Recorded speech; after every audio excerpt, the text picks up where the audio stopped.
All right. Now we are live with the Alliance Wars. Hype. All right, let's go. How's it going, Jeffrey? Hey, it's awesome. And it's always a good time when we get together for some hot rivals action, right? Indeed, indeed. Let me just crop you a tiny bit. Sounds good. Okay, now you look much better. All right, thanks. I appreciate it. If that was even on you to possible. make me look good, so. Yeah. Oh, no, it is possible. All right, who do we have lined up for today's Alliance Wars? Well, we've got Odin's Misfits versus Sauerkraut. So I think a lot of people are familiar with Odin's Misfits. I know you are, of course. I have heard the alliance of them. you're with. Yep. Maybe kind of, sort of, right? Sauerkrauts, though, I have to be honest, I haven't really heard much of them. And in fact, that's one of the beautiful things about this tournament is the fact that we've gotten so much participation. There's a ton of teams in there that really don't have a lot of familiarity. But you tell me, are you familiar with Sauerkrauts at all? Yes, because Okay. I used to be with them. This is a spin-off team from Crowd Control.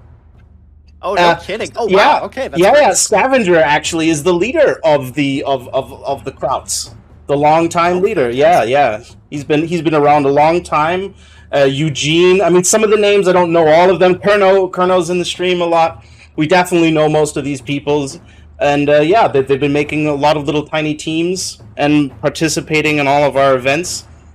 The Germans, they've always been present in the rivals events. The Germans love to play rivals. Yes. That is for sure. Well, judging by you, Entsorger, I can tell. Yeah.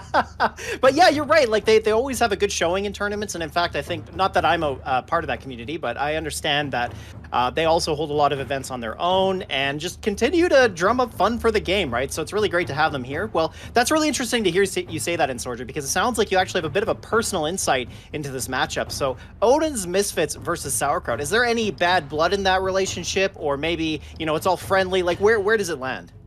Well, maybe a tiny bit, because I used to be with the Krauts and then I moved to Odin's. But because I'm not playing, I get to remove myself from that equation.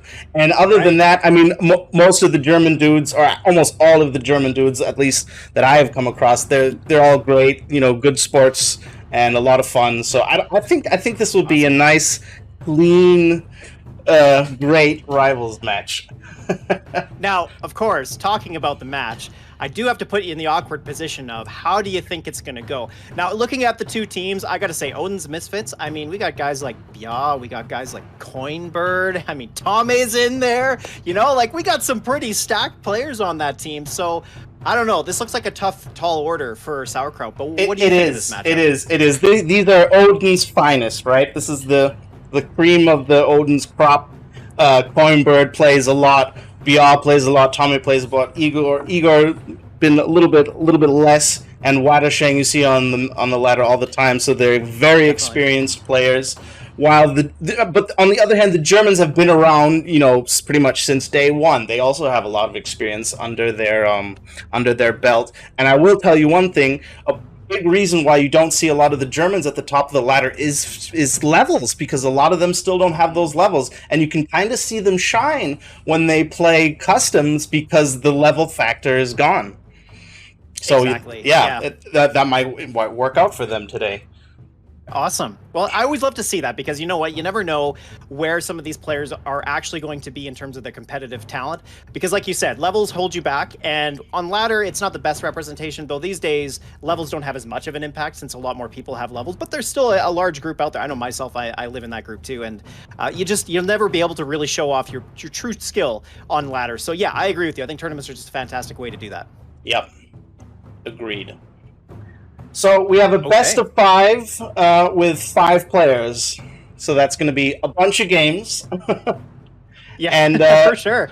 And correct me if I'm wrong, Jeffrey, but I think each alliance has 2 lives, right? So that if you lose twice, you're out. Yeah, it's double elimination. That's correct. Exactly. Yeah, so every team will get a second chance, but of course, once they lose that second chance, they're out of the tournament. Yeah. So it's serious from the get-go. Absolutely. Yeah, for sure. I mean, look at the participation that we got, and the prize pool got increased too. There's a lot to be had with this tournament and a lot of really good stuff to dig into. So if you're ready, Entsorger, I think I'm ready to go. I am ready. let's have a look at our first game. It's Tome versus Pilla All right, featuring Tome first. Love it. on Battlefield. We'll load up the game and then have a look at the decks. Are you ready? Let's do it. All right. Establishing battlefield control. All right, here we go. Our first game coming up. We got Pille versus Tome. Tome, I love it. And we're here on Battlefield, so pretty interesting. Well, tell us about the deck, Entsorger. Just give me 1 sec. Technical difficulties. Just 1 second. Rivals is not showing up. Perhaps you could tell us about the decks. Sure, absolutely. Well, I got them here in front of me. So we got a GDI versus Nod matchup here. Pille playing a pretty interesting deck. I don't know if he's built this custom for the map or if this is something that he's comfortable with, but he's running Jump Jets, Shocks, Dogs, Pitbull, Orca, and Hammerhead with Solomon. Solomon, kind of an interesting choice on a 2-pad map. It actually makes a bit of sense since you can crush 1 pad, and 1 pad might be all you need, so that's interesting. But no missiles in this deck, and yeah, a little bit maybe lopsided for that reason. Pille could fall behind as a result of that.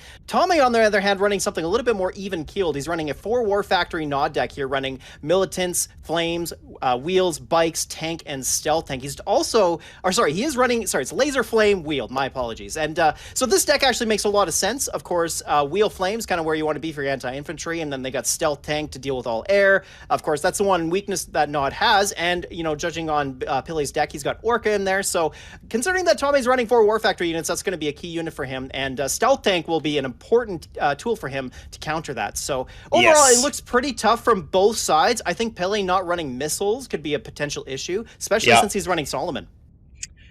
That's true, but I mean, Pille doesn't really need missiles because there's nothing to shoot up, right? And jump jets do better work versus ground, don't you think? True enough.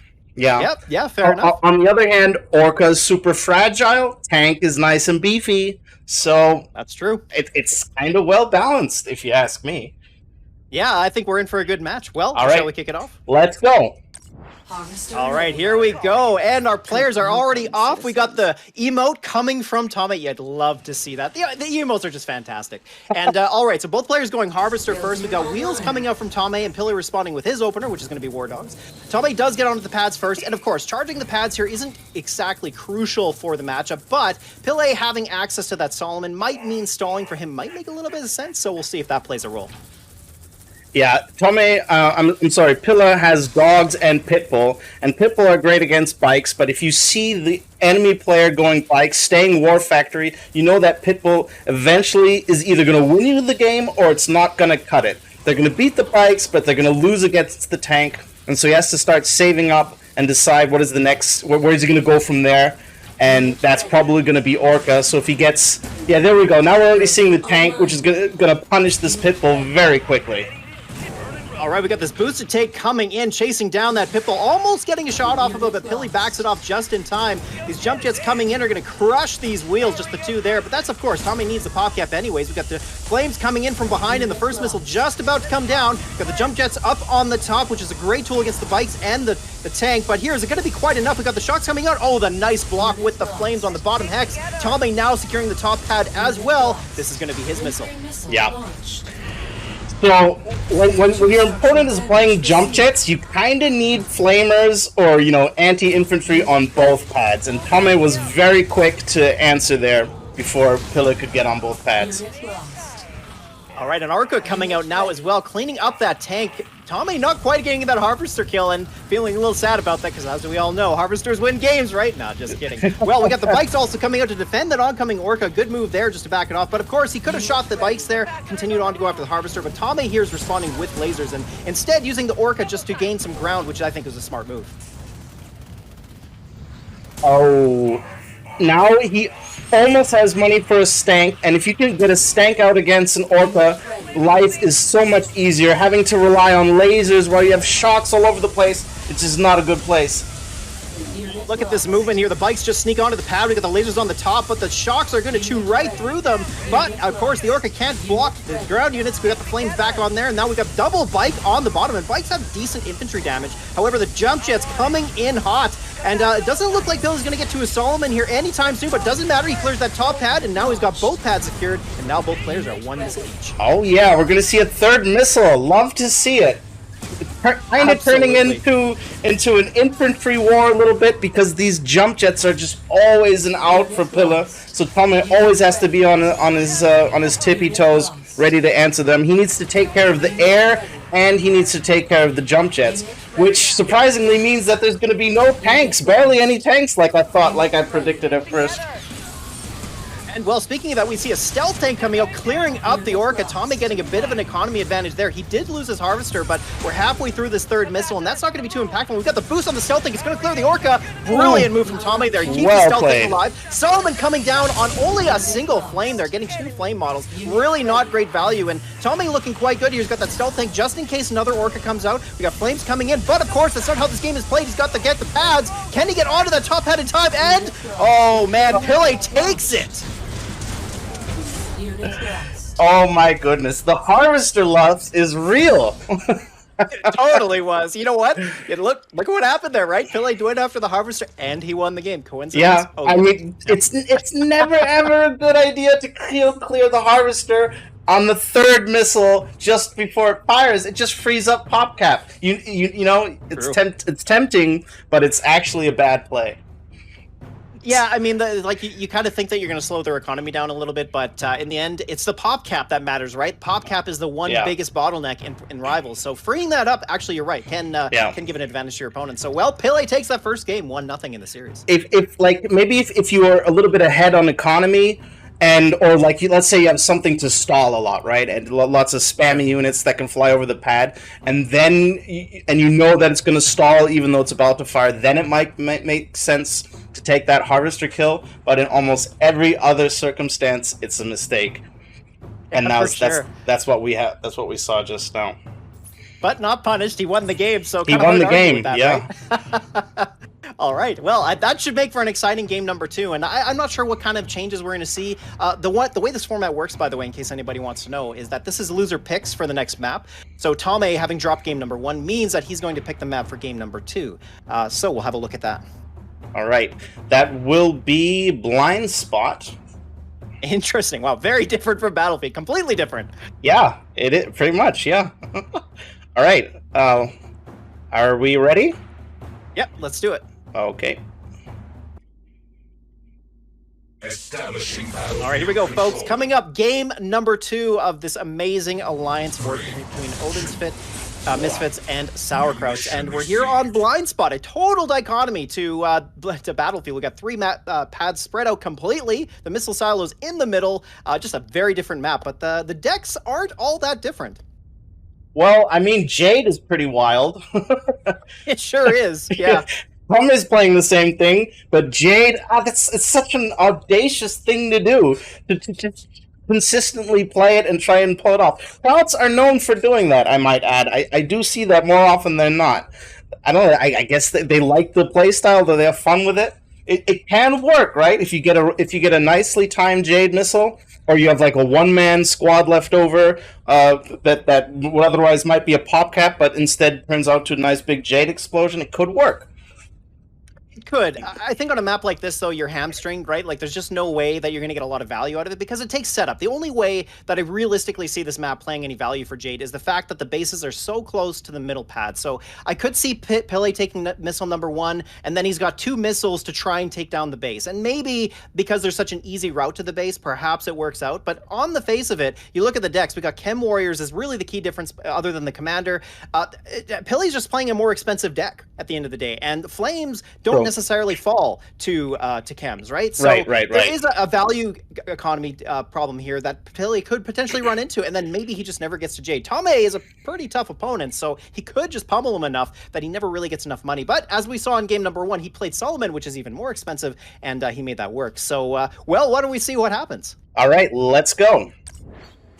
All right, here we go. And, okay, bit of a changeover. We see, again, the emo. Love that from Tommy. Pele going into Wheels first as opposed to Harvester first. So opting to get a little bit more scouting time, perhaps trying to get some map control early on. We'll see how that works out for him.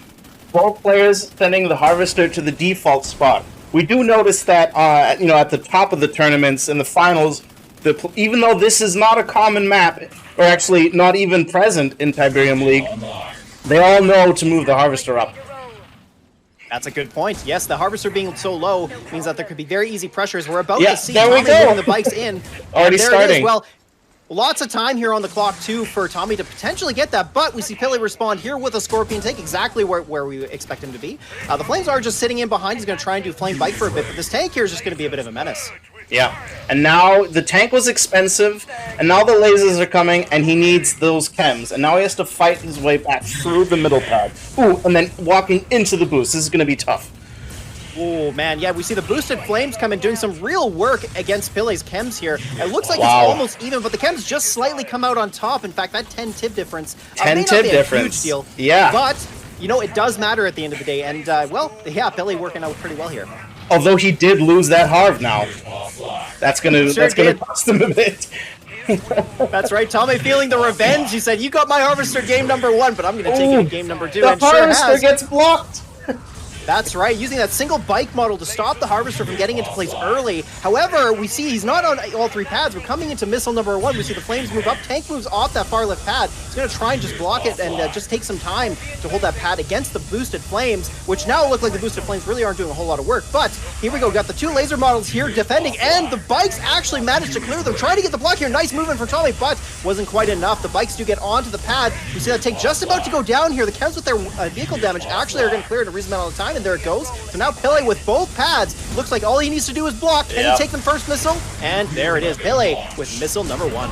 A critical mistake that I often find myself making is having 2 units where there's no action on 1 pad on a 3-pad map.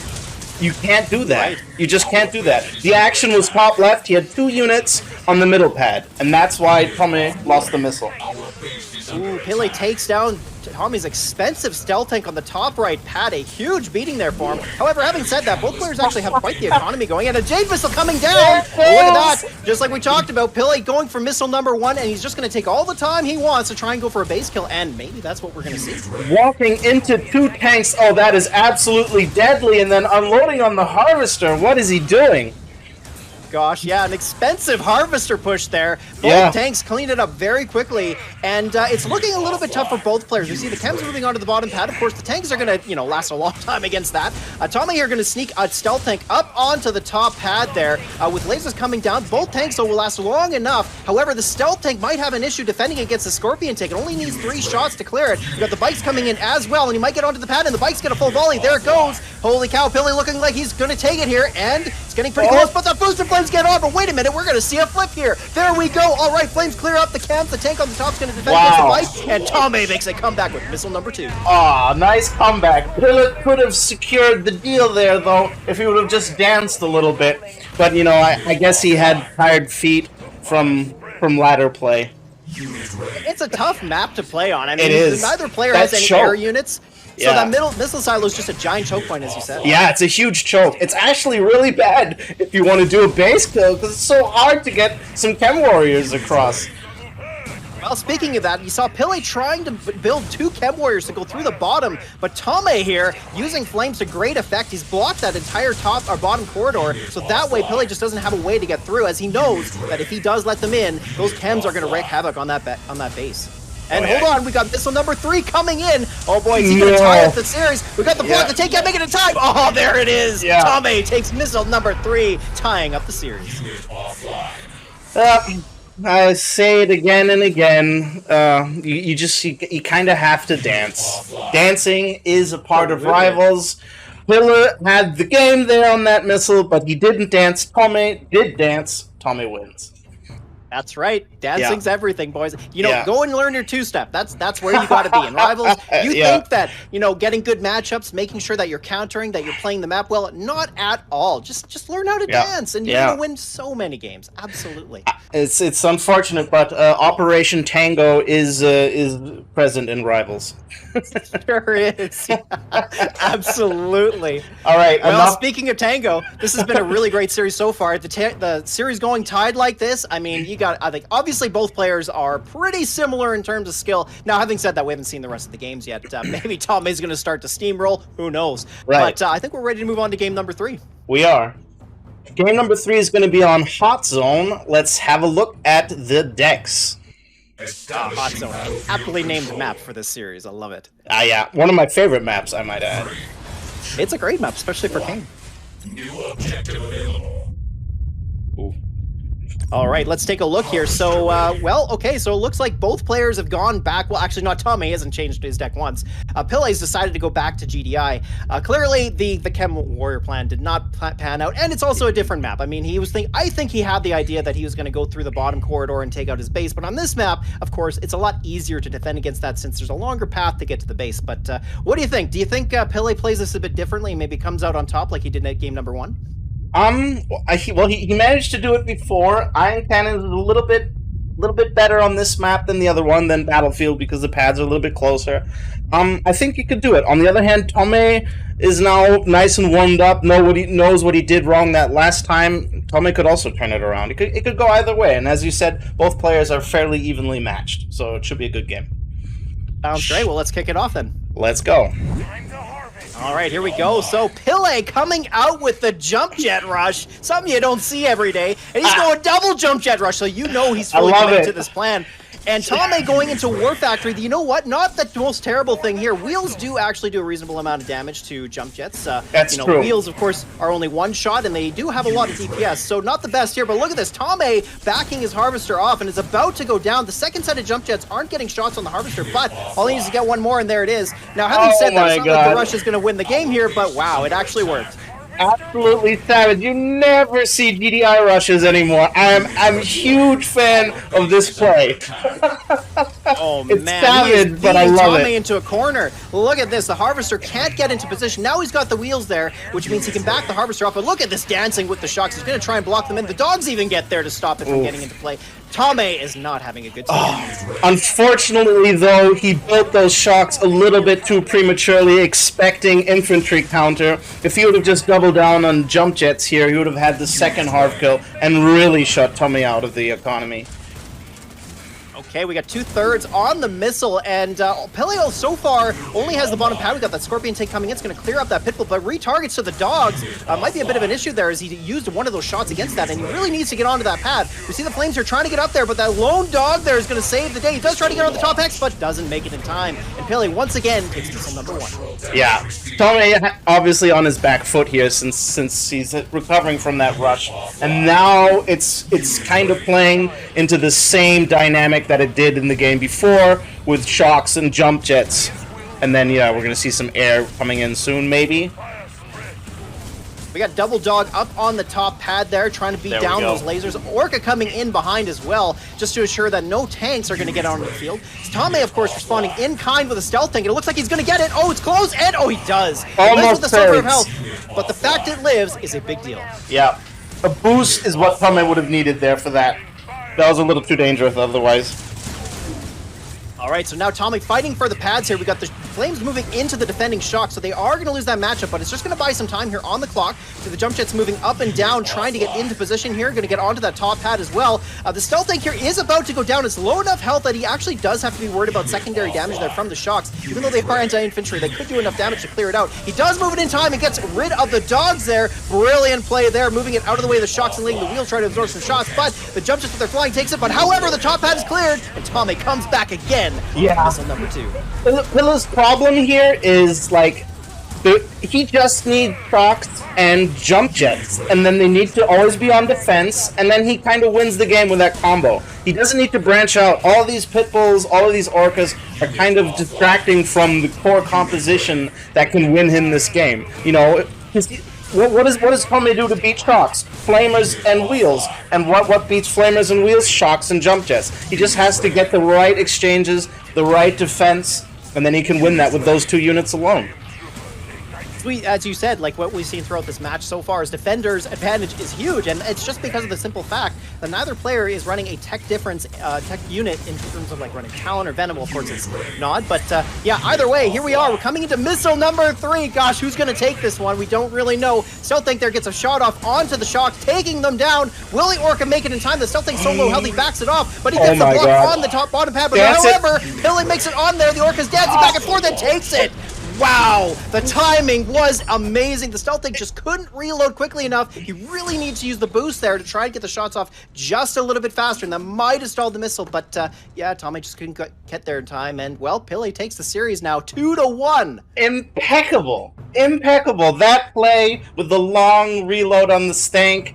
It was just, I was wondering, what are these dogs doing going around towards the harvester again, trying to get a block, but then going around all the way around back, finishing off the top pad just in time, and then that air dance. That was just absolutely perfect.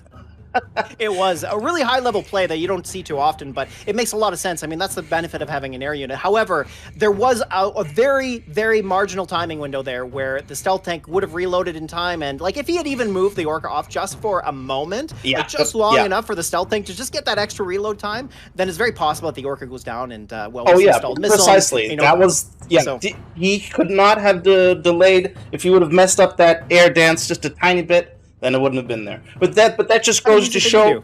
Yeah, exactly. And then you need to have that instinct to do it as well, right? And then to be quick about it, because otherwise you would have had that delay. And that's exactly what I meant with this. This goes to show how the Germans can, have a few tricks up their sleeves when they shine in their customs. Yeah, right. No doubt. I mean, that was just a great play. The next map is Pillbox. Okay, and this is Tome's choice, of course, having dropped game number 3 there. So Tome has picked Pillbox, and so far we've seen a bit of a theme with the maps that Pele is deciding on, which is like 2-pad or pads that are close together on the map. So we'll happen to see what ends up being the case here. But yeah, Pillbox, an interesting choice from Tome, and yeah, I guess we'll have to take a look at the decks and see what shakes out. Let's do it. Establishing battle. All right, game number 4. And you know when you reach game number 4 in a series that no matter what has happened so far, it's been a darn good series, and sure has. So here we go. Let's take a look at the decks. And, well, all right, but Pele going back to Nod. Okay, interesting. Yeah, it's their comfort decks, right? I guess. Must be. Yeah. All right, let's go. All right, let's do this. So here we are on Pillbox, a bit of a difference from Hot Zone. It has 3 pads, of course, and one of the big things about this map is those rocks being close to the spawn points. It's got 2 rocks there, which makes it a little bit tough for ground units here. So I'm a little surprised that neither player has decided to tech in an air unit, but we'll see what happens. And look at the simultaneous play from both players. Both players going into Harvester, then straight into bikes. Not even opting to go for wheels for scouting. They just went straight to bikes, knowing that both players are likely playing the same deck. Yeah, I think they know that. They kind of expect it. I think these are 2 players that have their comfort decks that they like to play it, and now they've gotten used to playing against each other a little bit. That's right, absolutely, yeah. So that makes this matchup really interesting because we might see some change-ups in how it plays. Of course, the map does make a difference, but either way. So Tome here going into Flames now. He's going to try and deal with those oncoming lasers. Pele now going into his own chems. Of course, with 2 building decks, it's not really difficult for both players to get into all their units right at the beginning of the game, as we see here. But look at this. We got the defender's advantage with the Flames, and the chems, unfortunately, were firing onto the bikes. So the Flames, I believe, will win that, but we got the 2 wheels to support, so it's going to be pretty close, actually. And of course, whoever takes the pads was going to win this missile. So here we go. Tome now moving with the bikes on the far right. Will the Scorpion tank clear it in time? It doesn't look like so. He does manage to get the second set of bikes there to block the tank. Very smart move there from Tommy. It looks like he should have this pretty comfortably. Oh, there it is. All right, missile number 1 goes to Tommy. A nice turnaround here for him in this series. I mean, Tome was a little bit behind. He wasn't firing with his bikes. He lost his first bike squad, and then Pilla had massive map control, which he just absolutely squandered with having units all over the place and then moving on offense. Well, speaking of that, we see Pele trying to sneak in a Harvester, but Tome, seeing that boost his own tank, gets it in position. It doesn't even take a single shot to his Harvester. He said, you know what, you jump jet rush and you pushed me off the map there a little bit. I'm not going to let that happen this game. So he's managed to stop that from occurring, and seeing a bit of a firefight here at the top of the map. I think he's saving up for a Jade Missile. Two chem units, investing heavily on infantry now. Gonna win the infantry war and then clean up the armor that he doesn't with the Jade Missile. That's my prediction. Tome here making a good push with the Flames, and yeah, Harvester also goes down. Tome doing a little bit of psychological warfare here against Pele, trying to get some revenge of his own. And here we see a big, huge fight going up at the top of the map, similar to what we've seen throughout the series, where defenders really does matter a lot when it comes to anti-infantry, infantry against the same class of unit.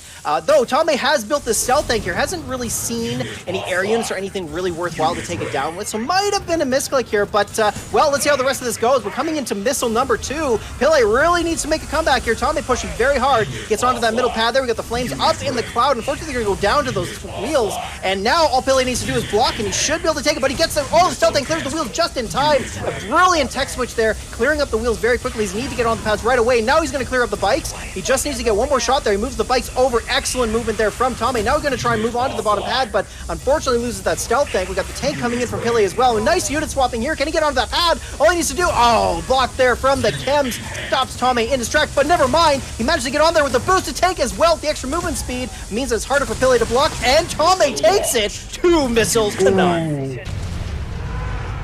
Oh, Pele, it kind of sat back there, you know? A little bit, yeah. Yeah. That's what it felt like. Yeah, like you could see the urgency with which Tommy got onto the pad, the quick reaction, the quick follow-ups, whereas Pele was just like, oh, okay, so I lost this. It's okay, it's all good. This is fine. His base is burning, and he's sitting there saying, this is fine.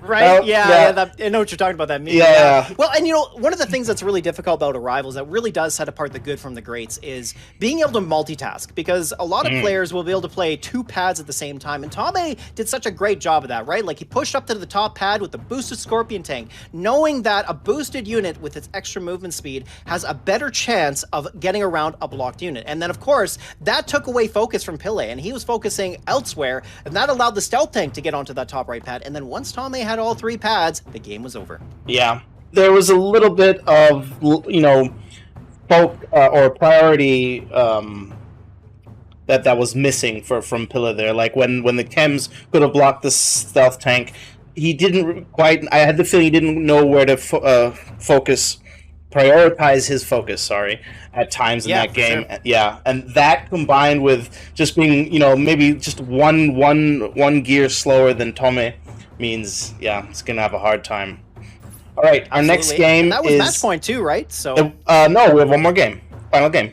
Well, no, I mean for Pele it was match point. If he had won that, he would have taken the series. Yeah. So probably sweating a little bit trying to make that happen, right? Yeah, exactly.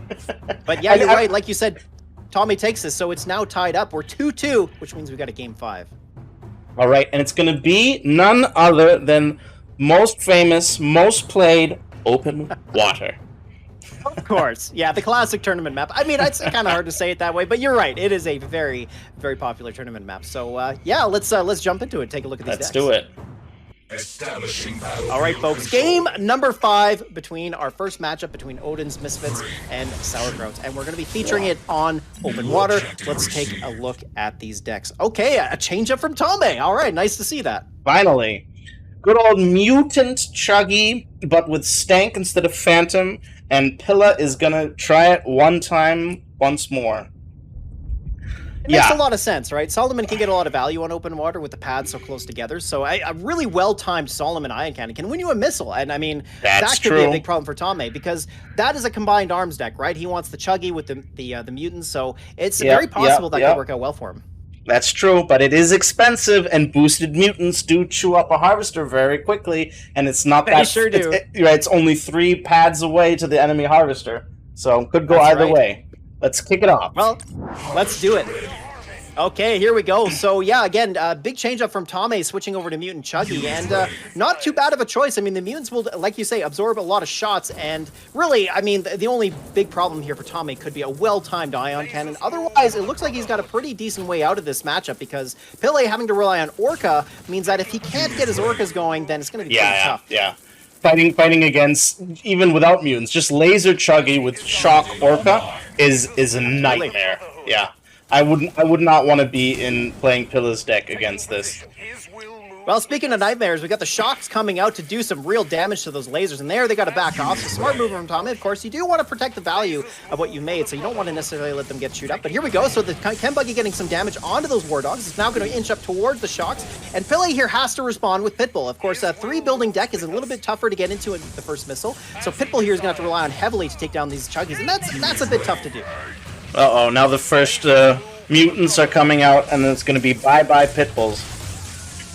Ooh, so here we go. Mutants coming out online, like you said. We got the lasers getting chewed up by the shocks, but the Chem Cloud doing a lot of work, clearing up those shocks as well. So that lone laser's doing some good job blocking, but now these mutant marauders are going to be a real problem for these guys. It's like almost impossible to get a Chuggy down with a Pitbull. Already with lasers, and he has mutants and lasers. So with a minute and 30 on the clock here, that bought enough time here for Pili to move into his third building. He's got to make sure, Tommy here has to make sure he protects those Chuggies. But look at that, the first Chuggy does go down. It was about, at a quarter health, so not too big of a loss. But here's Stealth Tank coming out, and the lasers managed to chew it up. A big loss for Pili there, and that is certainly going to cost him this first missile. Yep, and now we're going to see that advancement towards the Harvester, and now it's going to be really hard to get an Ion Cannon. Ion Cannon will be insane value, just like this mid pad right now, right? Imagine that. But the thing is, you're always on your back foot playing against this deck because you can't get any value because Laser and Mutant Chuggy is so efficient, and then you throw away Pitbull after Pitbull trying to chase the Chuggy. It's just a bad time for GDI here. Well, nice move there from Tommy, watching over his stealth tank. That is something that sets apart good players from bad, is that, using your stealth tank appropriately. And he backed it off from the Orchid there. However, almost moved the Chuggy into harm's way, nearly taking it down, but the Mutants instead take the shot. Very, very good. He tries to get the boosted stealth tank over to the Orca, but of course Pili backs off, but that is definitely not where you want to be. He needs to get onto these pads here. It looks like the Orca is going to reload, taking down that first Chuggy. That's great, but he has a second one coming in from behind, and the jump jets are not going to take a little bit of damage. The stealth tank now coming in on the bottom hex there, with the jump jets coming from behind, but these jump jets have been very, very expensive. As you said, he doesn't even have any money to really ever get to Solomon. And here, a boosted Chuggy just wreaking havoc on those jump jets, clearing them down. And hold on, can he take it? There we go. The jump jets are gone, and Tommy's missile is secured, as well as the series, taking it 3-2. Well done. That was a bit of a beating. Ironically, though, if Bill would have played his Chem deck against the Chuggy and the Mutants, he would have fared a lot better. That would have been Chem Warrior beats Mutant Chuggy, Yeah, he would have had definitely, yeah. I know, because I lost in the Fire. Yes, Fire. That was on Hold the Line. I don't know why I remember that so well. I just do. I don't know either, Jeffrey. There might be something there. Yeah. But no, you're exactly. right. Yeah, exactly. I mean, it's surprising. I think it's so risky from Tommy to play that deck, knowing that he plays Tank and then Chem Warrior. That was immensely risky. That could have gone the other way with those decks, especially that we know that they've been only playing those two decks. Absolutely. And Open Water is a map that he had chosen, Pili, right? Because he had dropped game number 4. And of course, he's picking maps that work well for these, for Solomon and Jade. And it was really a coin toss as to which one he would bring, I think. But yeah, I mean, it played out well for Tommy. He made the right choice in the end, never punished, and came out on top. So, but yeah, at the end of the day, you're right. It was a risky move because had he brought Chems with Scorpion Tank, that would have been a way tougher tall order for him to get through. So yeah, it was, in the end, it worked out, but you're right. It was definitely a bit risky. That deck combination, it's hard to lose. It's because the Chems just are so tanky against a Chuggy. Well, they don't take damage from the Chem Cloud is the big thing, right? Yeah, exactly. And they have a ton of HP, right? So next we have Scavenger versus Crazy Igor. Oh, fantastic! All right. And our first map is going to be Tiberium Stripes.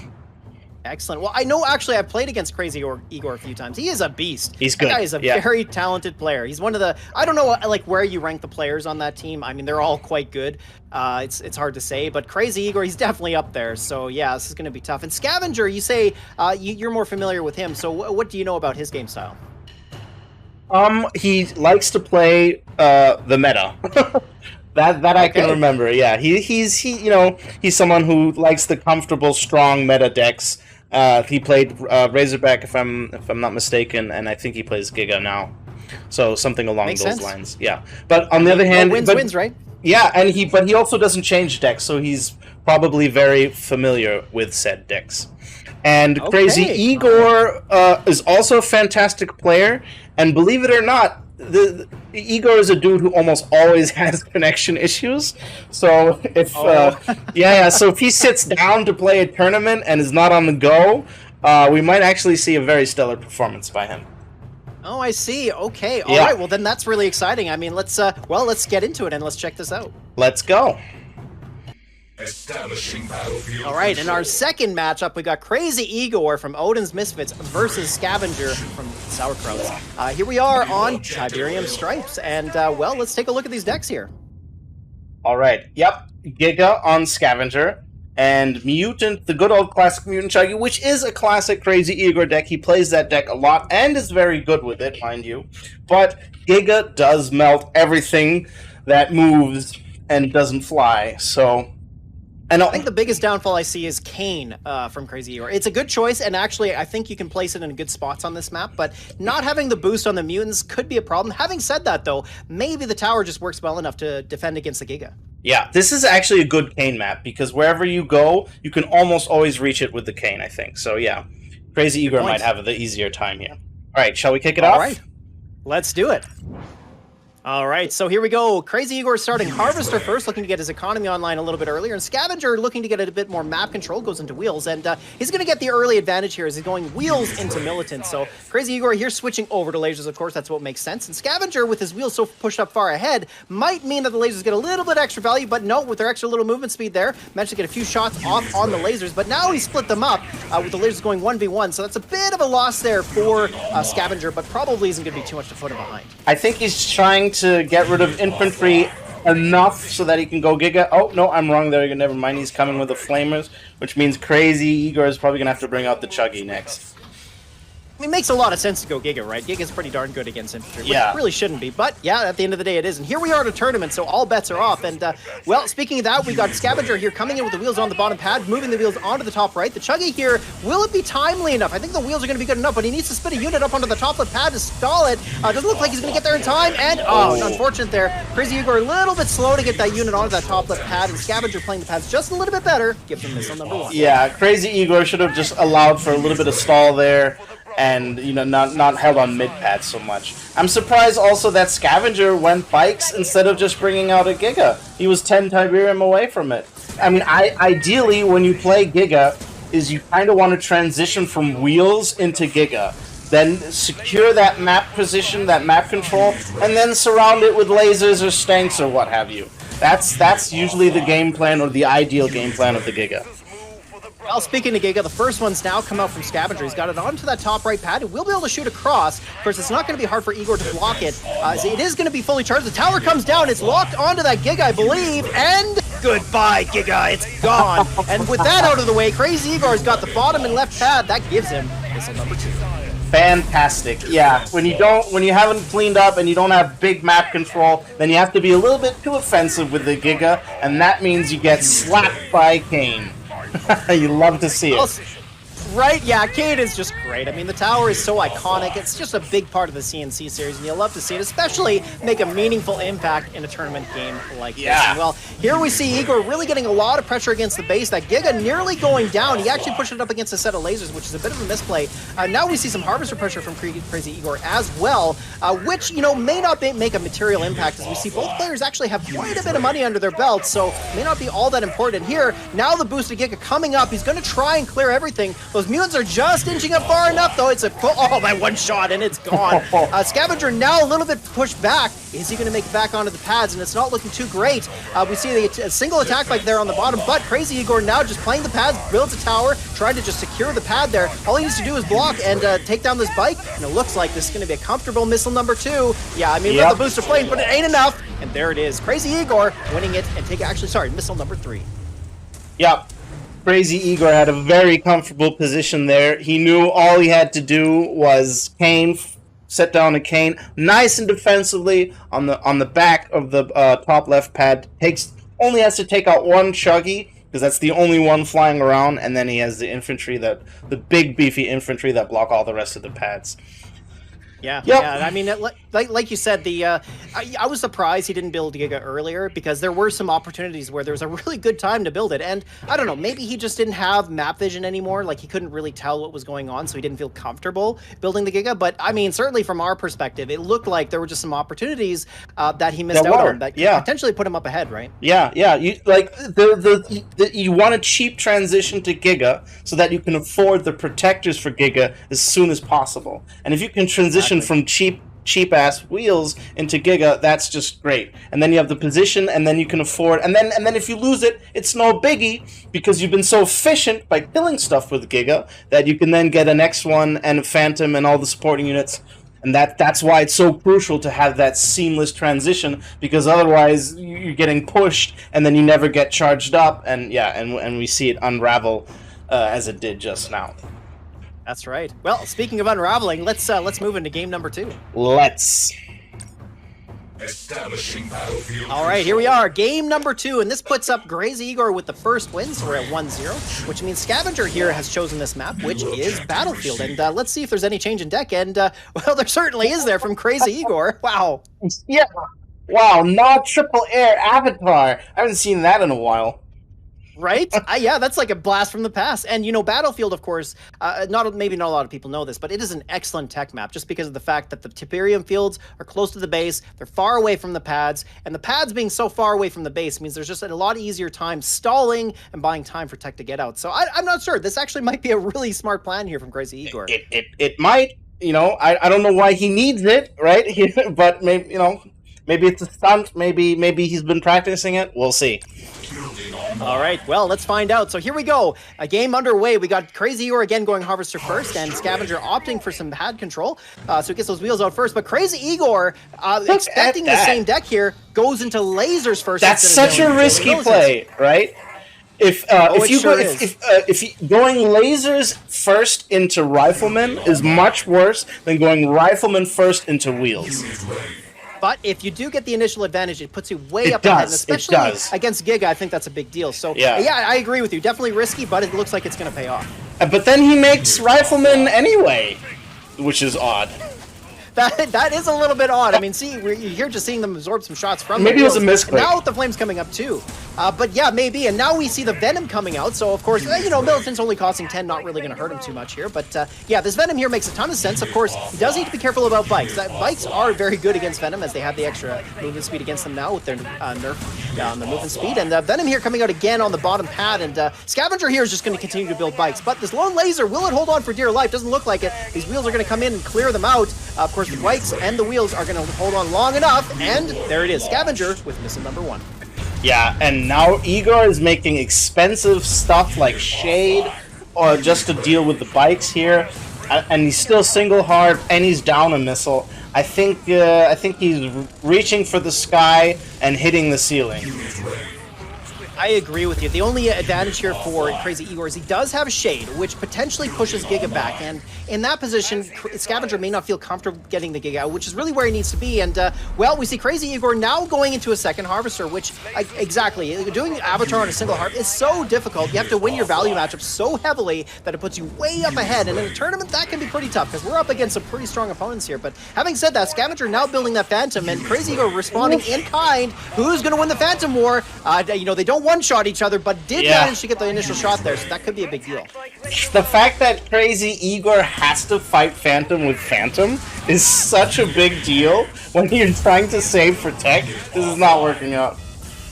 Ooh, almost losing this missile here. He does manage to clear the bottom pad. Of course, Shade doesn't one-shot bikes, but with the Venom to support, does get it there. So there, it's very, very important. And now we see the stall on the top pad. He's got the Militants taking down the lasers. They'll win that eventually, which means that even if he loses the bottom pad there, it should buy him enough time. But the wheel's coming in from behind. He needs to get onto that pad. He does move the Shade on, but there's a lone laser there, which may not be enough, but the boosted wheels are going to chew through those Militants very quickly. And here, the Shade with the boost. Can he get on there? Very nice. He gets onto the top pad, clearing it, and the Shade should last long enough. Oh, there it is. All right. Crazy Igor coming in with missile number 2, a very important missile.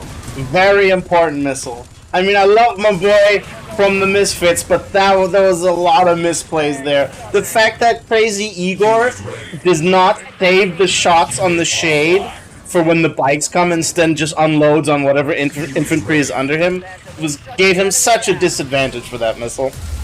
Totally. Yeah, and especially the pop cap handicap that he's in now. But having said that, now he's got his main win condition online, which is Avatar. And though I think actually Gigas with boost, at least a couple of them, will probably clear up an Avatar. But having said that, Scavenger doesn't have the money to pull that off. He built this Phantom here to take down the Venom, and all it's really going to do is hold pads. This is not looking too great here for Scavenger. I don't really know how he can respond to this. In fact, it doesn't appear that he's going to. Here we are, missing it, going into missile number 3. We see the double Phantom coming up, but of course, Crazy Yeah. Igor's own Phantom's going to stop the second one, and well, there it is. Yeah. Crazy Even- Igor with game number 2. Even if the double Phantom would have gotten down his Phantom, just it's still an avatar beneath you. Right? Oh, So yeah, exactly. that wasn't going anywhere soon, unfortunately. But yeah, lots of misplays there. Like it hurt me a little bit each time to see the you have a Venom and a Shade on the pad, and there's lasers Yeah. underneath you, and then you just let the you let the Shade unload on the lasers instead of waiting for the bikes. It's a shame. It is, yeah, and that's the problem with burst units, right? And that's what makes it tough to use them. I know that me as a player, like, you have to really pay a lot of attention to them because, you know what, like, it's very easy for somebody to walk a unit underneath and then just absorb a shot, and you have to be really careful not to let that happen because, as you said, you know, it's important to have that value available to you because, yeah, you might need to clear some bikes or actually something important, right? Yeah. So, yeah, but hey, well, you know, Crazy Igor's avatar plan worked out, and I gotta say, Scavenger with the Giga just doesn't seem to be working out for him. You know what, it is a meta deck, and it is very strong, but you have to play it right. And, well, Yes. we'll have to see what he adjusts for game number 3. Yeah, and I think we might see just that. Let's go. All right, let's check it out. Okay, game number 3, potential match point here for Crazy Igor. If he takes this, that's going to be the series, and he'll have taken it 3-0. But we'll see what happens. Can Scavenger make a comeback? We'll find out. All right, so we have Razorback Orca on Crazy Eager side, switching to GDI now, and then we have Sniper. Ouch. While Scavenger does Wow. have a Hammerhead, that comes out way too late, and it's it's not a burst unit like the Phantom, so that means at the very least, even if Crazy Eager dives with the Razorback, he'll always get the value back because he'll have killed the snipers. Right. Yeah, Yeah. that's the thing. When you're playing snipers and you see Razorback, you Yeah, cry it's a little just bit it's because, just it's just the rock to the scissors, man. Exactly. Yeah, 100%. Well, of course, it all depends on how these players execute their game plan. So let's get into it and find out. All right, here we go. So GDI grudge match. You'll love to see that. We got both going Harvester first. Scavenger not opting to go Unit first. A bit of a change up there. But, of course, both players going into War Dogs first. And we're just seeing a little bit of dancing happen on the middle pad. I really like that we're seeing a GDI mirror for once, because Nod is just Right? so much more powerful at the moment, and it feels like a GDI mirror match, or at least faction mirror match, is it's kind of unique these days. You know, it's rare. It's a little bit slower. It's a little bit more predictable, or maybe less predictable. And you see different units. You don't always see the core units. Like we have snipers and Razorback instead of just 2 chuggies. Absolutely. I agree. Yeah, we've seen enough Chuggy, haven't we? Yeah. Well, speaking of the snipers, there they are. So Scavenger here going Pitbull Sniper to start with, and that's exactly where you want to be at the beginning. But we see our now Razorback coming out, and of course, Scavenger really can't rely too heavily on Pitbull to clear out those Razorbacks because the DPS on Pitbull is just not fast enough to clear these Razorbacks in time before they get rid of the snipers. And there we go. First snipers are down. We do see the missiles here combined with the Pitbull clearing up the Razorback, and yeah, that might be actually enough here for him to make a comeback as we see these double missiles trying to inch onto the pads. Crazy Igor doesn't get the block on that bottom hex, and you see the missiles moving up. Those shocks just sitting there, but now those units swap there are going to get rid of these missiles. The snipers there need to target onto the shocks. There we go. But a Razorback coming in, and again, it's just a sad day for these snipers as they're going to go down very quickly. They have little to no health, and this Razorback with its high DPS just clears them up so quickly. And now we see Crazy Igor really just going into missile Razorback. Yeah. All right, here it goes. Oh, can he Maybe take the not. missile? All right, we got the Razorback on the left dealing with the snipers, but the dogs are going to come in. Their tanky health is going to be long enough. Hold on. No, oh, never mind. Dogs just couldn't get the job done. Orca coming in and clearing everything up there. Crazy Igor taking all 3 pads and missile number 1. Trying to catch a Razorback with Pitbull is just as miserable as trying to catch a Chuggy with Pitbull. Just sucks. Oh, it sure is. Yeah. It's Yeah, very it's amazing similar. Pitbull is. Well, that's right, and that's why actually we're now seeing this Hammerhead coming out. It's got forward radar, which is actually pretty important. Here comes the Ion Cannon. A little holy gonna clear dogs. Ooh, that's a bit of a feels bad. This Hammerhead here, of course, going to continue to push this Orca around, but does need to be careful. This, really we have to focus the gameplay on the middle of the map here where the pads are, and that does mean the Hammerhead's going to take some extra shots. Almost going down here to these missiles. Will it even clear the Orca? Oh, it looks like it will. So okay, Orca going down there. That Hammerhead lives with a sliver of health, but is it going to be enough? Oh, Scav is attacking the dogs. No. Oh, it looks like the Hammer's going to move on to the far right pad, but the missile's there to stop it, and Crazy Igor comes back with missile number 2. Oh, Scav was attacking the dogs with his snipers for that most of that exchange, unfortunately. So that, of course, It really set him back there. Yeah.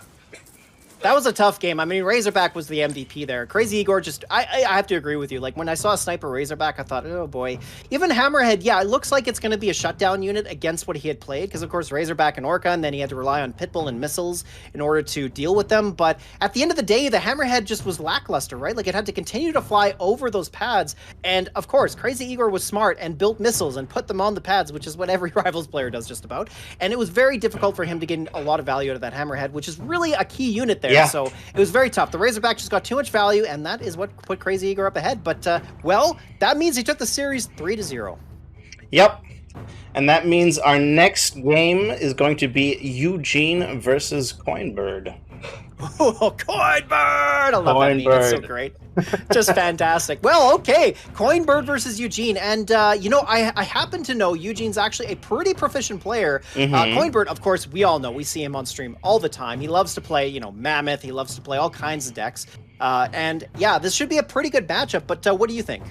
I think Eugene is definitely a good player. Don't see him that often because I think, you know, that's another thing. Another reason why you don't see a lot of these players in Tiberium is because of those sweet colossal crates, right? They try to get them in those races, Sure, yeah. and then so they're often lower. I think Eugene is definitely one of the players with appropriate levels. He's gonna whip a rabbit out of the bag. Awesome. Well, we kind of saw that in that first matchup with Pele versus Tommy. Tommy, Yes. a very good player, had a real tough time against him. And I got to say, I haven't seen Pele much He on did. the ladder. He so, did. You know, All right, shall we jump into it? let's do it. Off we go.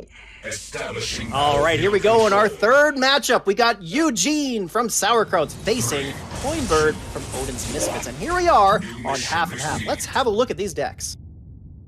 All right, standard meta Chuggy Inferno on the Coinbird side, and Giga Banshee on the left side with no Chuggy, but with Wheel. Yeah, actually, so he's running a double opener, right? Like he's got Yeah. Wheels and Militants, which Yeah. for first missile is actually not bad. It is. There are some cases where it makes a lot of sense, but I mean, for Coinbird, I don't think he's going to struggle too much with that. Yeah, Wheel Militant used to be super impactful in the last meta, is my feeling, but it's not so much anymore. Like I don't feel it holds its weight like it used to. Especially Banshee. I mean, I gotta Yeah. say, Banshee here just, I get it'll be a good tech tool, like in terms of its role, like it's a flyer that can deal with air and vehicles. Of course, in this case, it's really gonna be, you know, a tool against Inferno, but it's so slow and so low in damage, I just don't see if it'll ever get there. But, well, hey, let's find out. unit ready. All right, kicking it off here, this exciting series. It's been a great one so far, hasn't it? This is what I love about doing tournaments for Rivals. They always bring the excitement, especially when you get some caliber players like this together. So, all right, Indeed. Eugene here going unit first, going into his Harvester now. We see Coinbird going Harvester first, which, you know, he actually likes to play more expensive decks, and, of course, playing Inferno here, that makes a lot of sense. But Eugene here going into double wheel, almost taking a shot against that wheel, but nice block, moving it down to the bottom there. Unit ready. The fact that he has Wheels and Militants does mean he could have a very, very cheap transition into Giga, but for some reason he makes spikes. Maybe that was a misclick? These Militants is what he needs. And, you know, tournaments are anxious, are anxiety-filled, right? You know, who knows? I mean, we see misclicks like that all the time, but I gotta agree. Bikes didn't make a whole lot of sense here, and, well, Yeah. unfortunate, because now we see the latest movement on the far right path. These attack bikes will clear that Militant. Actually, no, not quite, almost. And, well, it just isn't enough. Coinbird takes missile number one, which, especially for a deck like he's playing, that is a big deal. Yeah, going on with the Noxana boost, going on offense against an equally a squad of equal HP and laser supporting, you will always lose that fight. That's kind of an experience thing, right? If you've played enough Rivals, you know that your gut instinct tells you don't boost there, save the money, lick your wounds, come back next missile. So kind of a mistake there on Eugene's part, and now the Inferno's already coming in. And he Here it doesn't comes. have any Inferno's money. gonna drop a bomb. Ooh, Eugene nearly backed the Giga onto that Hex, and it was a good thing he did completely and backed it onto the pad, as it would have taken a double shot there, and that would have been a big beating for him. But, of course, does manage to save the Giga. It's at full health. This Inferno here is going to be a big problem, but Coinbird's got to find a way to get onto the pads. Yeah, I'm sure the Infernos will find a way. Well, he's got 2 of them, and we see here he's inching forward onto the map. Banshee coming out as well. Again, the Banshee really is just going to be a good unit roll, but that's about it. And of course, look at this. The Inferno gets that Chuggy in it, or the Giga, and it is gone. Now we got the Banshee coming in on the middle pad, but it's going to go down with these bikes very quickly. This Inferno just trying to avoid shots from the Banshee, and oh, that's unfortunate. Moved the Inferno in just a little bit too quickly. Having said that, though, we see ground units coming in, doesn't get the block, and the bikes do manage to get onto the pads. We got those cheap militants coming in as well, but the boosted Chuggy is just going to clean them up, and that should be only a matter of time. He should be able to get the block here. Will he move the bikes onto the pad? Yes, he does. When we see a bit of a stalled missile here, of course, that does play out well for Coinbird, but Eugene having dropped that first missile, well, he's got to going for a flip. He's going for a flip. Oh, that boosted Banshee might just get one shot by the bikes. Does it go down in one shot? Not quite. Of course, it's not going to live long enough. The bikes will get another shot off there, clearing it, and that means that our right pad is going to stall once again. We see double Banshee coming out now. Of course, Eugene really wants to have a stealth tank or a Phantom here. I think he's feeling a little sad that he doesn't have that, as his Banshees just don't seem to be getting it done. And now, not even getting a block on the Chuggy. Well, there it is. Coinbird taking the second missile and winning game number 1.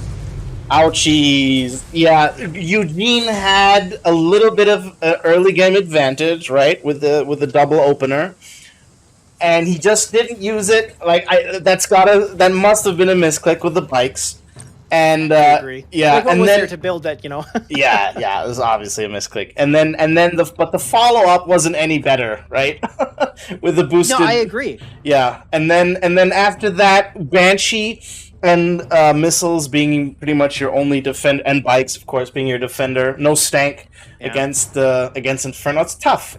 And maybe you can do it if you have a very cheap, efficient transition into Giga, immediate map control, immediate surrounding and support. Then maybe, right? Because then you were so efficient that you can afford to throw away Banshees like he was doing.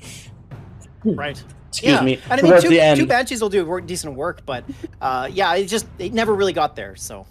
Yeah, and like I could see the misclicks though. Like quite obviously, that Banshee towards that last missile was supposed to go on the pad and not fight the bikes off the pad that was boosted. And I was calling it. I saw that flip, and the bikes were actually moving in the opposite direction. Would he have went to the far right hex? He might have actually flipped them. But yeah, there was just a combination of too many misclicks there on that one.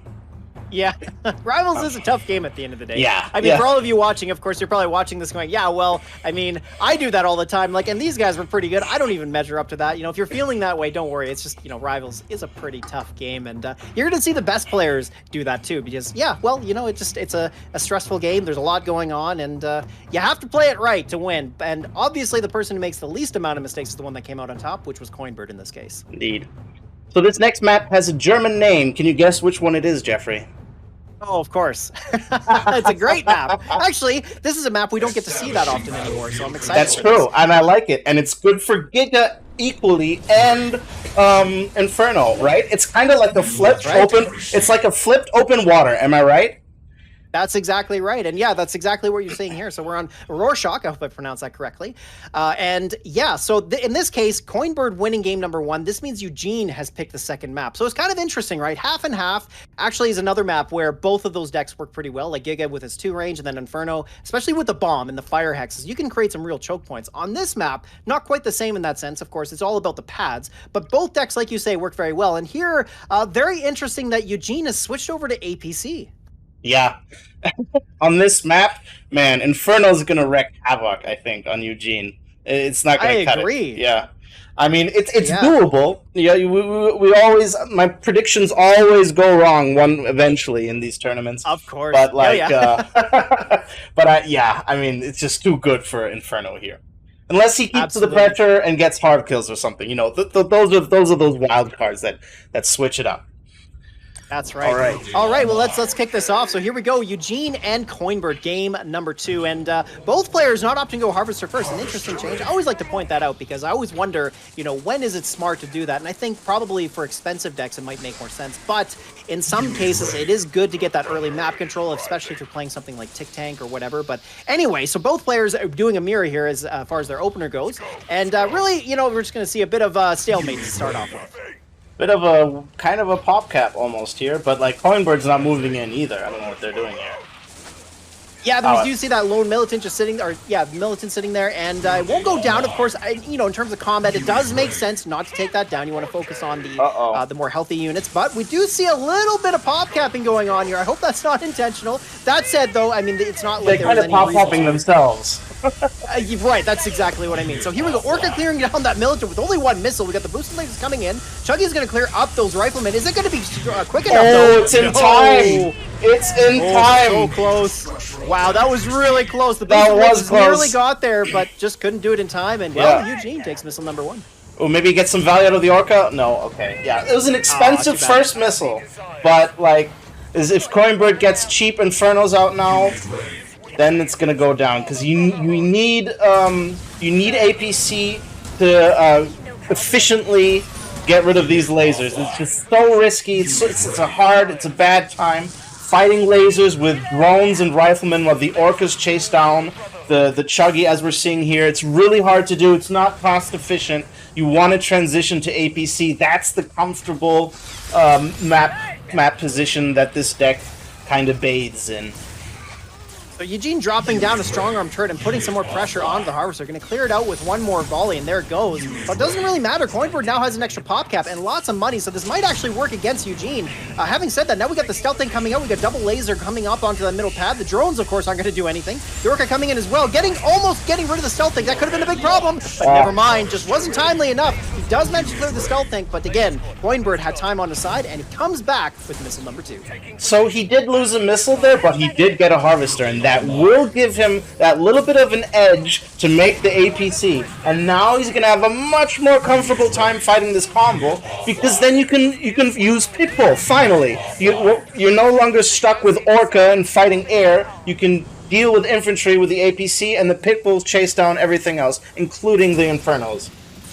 Well, speaking of expensive units, here at Coinbird bringing out his with the Inferno. Of course, a really good counter to the APC, but Inferno doesn't one-shot the APC. The Inferno does 2,000 damage out of the 3,300 health that the APC has. And of course, as we know, the missiles also pop out as we see there. But a second APC coming out. The Inferno now clearing out that Pitbull on the far right pad. Very good. We see drones coming in as well. And this is actually kind of a key tool here for Eugene, as the drones are going to be able to hold pads against the Infernos, and it's a bit of a problem for the bikes to clear them timely enough. So we'll see if that's the case. We got the lasers inching around the back. Can he clear up the Pitbull? He moves it out of the way. Bikes coming in, but they're in the fire hex. They're going to take extra damage and go down very quickly. There they go. The Pitbull's going to win that middle pad. Now the drone storms can't really get onto the far left pad, and of course that's really where he wants to be, but the double Inferno blocking it reasonably. And now we see it. Oh, he takes down his own stealth tank as well. This might cost him. The Inferno trying to get on the pad. Oh, just about. That was super, super close, but it's going to go down here. The Pitbull's not going to be able to clear it, or sorry, does clear it, and of course the bike's coming in as well. Will it clear the Pitbull? No, instead he moves it onto the far right pad. He's going to go after the drone storm. Stealth tank coming in from behind. Can the lasers be enough? It's so close. The strong arm turret coming down may chew through these lasers just quickly enough, but we see the unit swap with the Inferno coming onto the left hex, clearing up the Pitbull in one shot, and now getting the drone storm as well. There it is. Coinbird comes out on top. What an exciting missile. Wow. That's exciting. That was very close. Oh, so many little things that could be improved, that could be done. Oh, we just barely missed it. Very well played there. Very exciting. Very close. Oh, and then when the turret came up, like, he would have just had to dance behind the one-man drone, right? The drone blocks the air, the two Infernos from moving over, and then you can just do dance. But that is very advanced tactics. That kind of instinct is very high-tier play, and I think Eugene really held his weight, all things considered. Yeah, I mean, Coinbird made a big misplay there, right? Bombing his own stealth tank. He really needed to make sure he kept that around. And losing that, true. I thought he had thrown the game in the trash bin, but it wasn't enough. It wasn't enough. Coinbird was able to recover, and thankfully he did, because really, I felt like he had the advantage once he got the Infernos online, especially as you saw, like, that really nice play there where he set up the two Infernos side by side to stop any drone storms are ever getting on the pad, because, if he let that happen, it was probably going to be game. So, yeah, there was lots of little nuances in that game that really just played out, and overall, it was a very close tug-of-war. That was a great game. Yeah, it was cool that he managed to get out some APCs that definitely spiced it up a little bit, so that it wasn't just like a big fat Inferno airstrike on those three pads. Yeah, all right, for sure. Next map is Hot Zone, baby. All right, we're back to the Hot Zone. Here we go. Well, let's jump into it and check it out. The hot tub map of rivals. Field control. Absolutely. All right, well, here we are, game number 3, and yeah, this has been pretty exciting so far. I got to give it to Eugene. Like you said, you know, not having to play with levels on ladder, you don't get to see him that frequently. But here in a tournament, he's doing pretty well. So I got to hand it to him. Yep, Giga, great on this map. And maybe if he doesn't make a build bites early game and transitions cleanly, we could see you know, an early Giga that then moves on to pressure the Harv, right, which is only 2 hexes away from the top pad. Very, very brutal, because in that time, you can't really get an Inferno out, so it's going to be really tough for Coinbird here. Let's see. Yeah, it could be. Let's check it out. Okay, here we go. So yeah, Eugene going back to that Giga deck. We'll see if he opts to change his game plan just a little bit to come out on top. And, well, we do see a little bit of a change here. We got Coinbird going Harvester first, then Unit first. Or second, sorry. Eugene going Unit first, then Harvester second. So getting a little bit more map control, which for a Giga deck, I think makes a lot of sense. Yeah. All right, and now let's see. Next unit has to be Rifleman. Is it going to be bikes? Okay, it's more It wheels. goes into more wheels. So, Yeah. I mean, wheels aren't too big of a deal. I mean, obviously, you save up a little bit more money not having to build the Hand of Nod. And so now there we see him Now going they into come, Militant. He's yeah. going to push him down to the bottom pad. He's got lots of time to get onto this pad. He's going to clear up that lone Militant. He gets onto the pad first. However, of course, Defender's now advantage. the He wants to bikes? take that. Oh, He's hold on a expecting minute. the What is he going to chuggy. do here? Yeah. Oh, that's right. And, well, it doesn't look like it's going to work out for him. Of course, he has that top pad secured with the lasers. But will the Militants clear it quickly enough? Now he It's needs not the looking boost. like it's Now he needs the Ah. boost that he did last game. No. Too bad there. Well, Yeah. I mean, Eugene could have made a push for that top pad, but didn't. And, well, Coinbird, with the map positioning advantage, takes missile number 1. All right, I think he's just gonna YOLO swag this one now. Maybe move the Giga up. All right, yeah, he's doing it. He's doing it. He's doing Okay, it. here we go. So now the Giga gets onto that bottom pad. It's in a pretty good spot. Coinbird, probably having seen it with those Militants at the top pad with vision, knows that he's now going to have to switch over into Inferno. But look at this. Eugene going for the attack bikes to protect that Giga. Pretty smart plan, I say. Oh, and yeah, and unlike the games before, we have a stank instead of. Ooh, look at that! Wow! Nearly got off the second bomb there as it nearly cleared the Giga, but Eugene just happened to be moving the Giga just in time, because there's no way he saw that coming in time. But here we go, the boosted Inferno takes down the first set of bikes. He needs to get onto the pad though. Will he get there in time? And it's just going to stall, but of course the bikes will clear one shot. And this Giga here is just doing absolute work on that Harvester. And the Harvester ran out of its tip patch and moved toward the Giga. And well, Yes. you know, normally Harvester kills aren't that impactful, but in this case, where Coinbird really needs Infernos, this could be a big problem. Yeah, to quote the great young Quagmire here, giggity. Absolutely. Yeah, he's got his Giggity Cannon going pretty strong here, as we see. Indeed. I mean, he lost that second one, but of course, with so much good map positioning and having all of that control, he was able to build a second one in record time. And yeah, it's not looking too difficult. But will Eugene fall apart here? Maybe he's going to let Giga get taken down. But here we go, second one coming in. Double Those lasers down. are gonna get on there. Now that Inferno coming in, will be able to clear both units. He moves the stealth tank down. Very smart play there. He's not going to allow the shot to get 2 shots off, which is great. And now this should allow him to secure the missile. We see the lasers. Are they going to clear? He gets onto the pad. It's going to stall just a bit longer, but look at this. Giga clearing up the top pad. Bikes move on to the bottom. They block the bikes from coming on. Giga here nearly fully charged up, but it's not going to be enough against these both sets of bikes. However, is it enough? Never mind. Oh my Giga's God. insane. There it is. Eugene makes a comeback, takes it down. Giggity, giggity, Third goo. missile. Well done. Right? Oh man, wow. That was tough. That Harvester kill. Oh, just the pressure yeah. right after he won that missile and then threw the Giga up. And yeah, normally Harvester kills don't matter, but yeah, the he's low and tip. That He mattered. spent all his That money. mattered. Yeah, on Mattered a that lot. map, Yep. Giga absolutely savage. And like when he didn't have Chuggy and like late game when you have three squads of laser troops zoning in on your Giga, what do? Make another Giga. That was his. Yeah. That became his anti-infantry solution. Well, yeah, and actually, maybe not a lot of people realize this, but the thing about Giga is I believe it wins against lasers walking in unboosted. I'm pretty sure it wins 1v1. Now, I'm sure it's close. Maybe the Giga wins with a sliver of health, but it wins, and that's ridiculous. That's You know, actually a it's just- good question. And I don't know it pretty sure. because I always boost when I walk in with lasers. Well, right? Oh, of course. Yeah, who doesn't? But yeah, It's just a disgusting unit. As we saw there, once he was able to get it in position, and there was just really not much Coinbird could do. And he did have a key unit to take it down, which was Inferno. But again, without that Tib under his belt, yeah, it was just too tough for him. So I was actually expecting Coinbird to notice that with the Harvester, right? Yes. That it moved to, and then would have microed it to one of the back Tib patches. That would have made a big difference. But I guess he was too preoccupied with the rest of the stuff, and it was just bad timing because it was out of range. So then you're telling yourself, okay, I don't need to worry about this. When the lasers die, the Giga's going to cool down, and he'll have to move it up to the Harvester. But then, yeah, all of a sudden, Harvester moves himself. So that puts Eugene up on his first win of the series. So it's now 2-1 for Coinbird. And again, this could potentially be match point here. We'll see if Coinbird can close it out, or is Eugene going to push this to a 5th game? We'll find out. All right, let's go. It is on Stonewall. Okay, interesting choice. So yeah, Eugene having won that means Coinbird here has chosen Stonewall, and I wonder what he's going to play. Is we going to see some Mammoth? No, of course it's not. So, all right, it's going to be again Inferno versus Giga. Yeah, same decks. All right, let's go. And on this map, I gotta say, I think Giga's a lot worse. I mean, Hot Zone with the two pads together makes a lot of sense. It's and look at the Evo. Maybe Eugene's a little surprised. Yeah. I don't know. But yeah, we'll see. Maybe he can make something work if he can get that Giga in the middle of the map, and it could potentially get some value from there. But it is a spread out map, so hard to say. Yep. Now, again, I don't think he maybe doesn't quite understand the transitioning value when the opponent has double laser, single rifleman to then switch in time. That's how you get the most value out of that double starter combo, is to go wheel militant.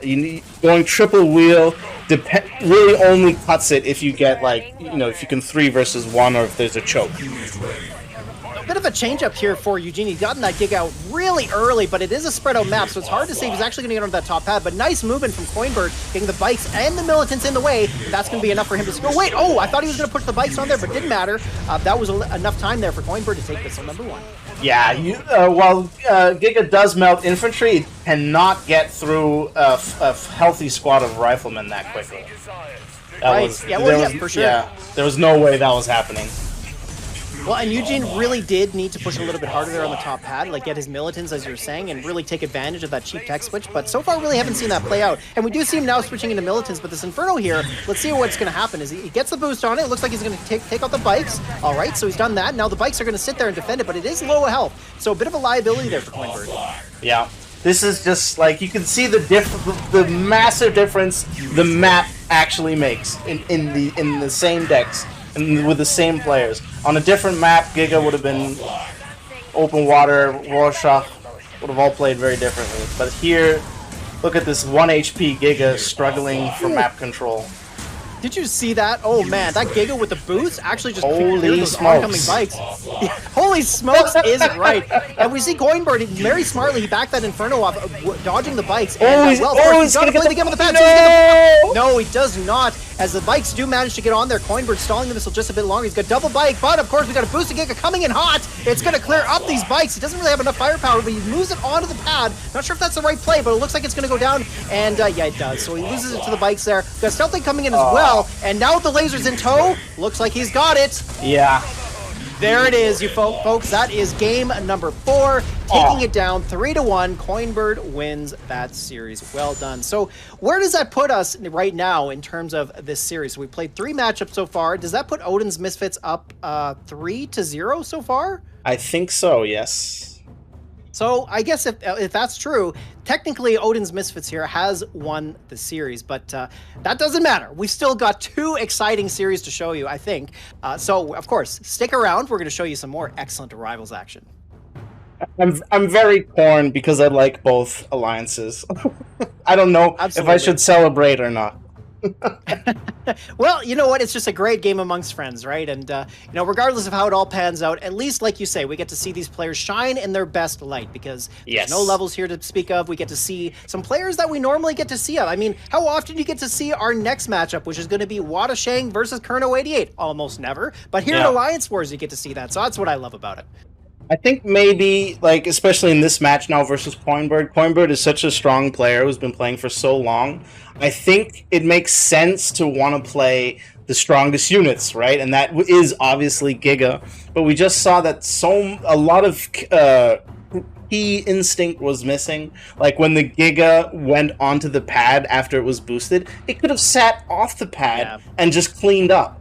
And then you can just waddle on nice and smoothly. But instead he felt that urge to get on the pad and wasn't using that time charging, and then the stank could come in. So I think, maybe just grasping a little bit too far playing against these daunting players. But nevertheless, totally. For some of these dudes, they don't all play tournaments that much, and so it's great just to have more people in the community participating and keeping everything going. Exactly. Yeah, no, 100%. I mean, there were some adjustments Eugene could have made there. Like you pointed out, the Giga going onto the pad. That's the thing about Giga. Most people might think that I should play the pads, and you're right. Like, for the most part, playing the pads is the right thing. But the thing about Giga is it needs to charge up, and it has to stay in the same spot to do that. So it usually is more beneficial to let Giga stay in place because, yeah, it would have ramped up a bit faster. Maybe he gets a boost on it, and, it clears up those bikes just in time for him to move the Giga and flip the missile. I mean, that's probably really the play to go for. But instead, yeah, he moves the Giga over, which allows more time for the bikes to get some more volleys off, which allowed it to go down, and yeah, Coinbird comes out on top in that situation. So it's a great unit, but it's tough to play. It is. All right, up next we have Wata Shang versus Kerno 88. And our first map is going to be Pillbox. I'm ready when you are. Let's check it out. Establishing. All right, everybody, here we go. Our fourth matchup coming to you between Odin's Misfits featuring Watashang. Coming against you is going to be Krauts. We got Kerno 88. And let's take a look here. Actually, I have a little bit of familiarity with Watashang because I did play against him in RTL.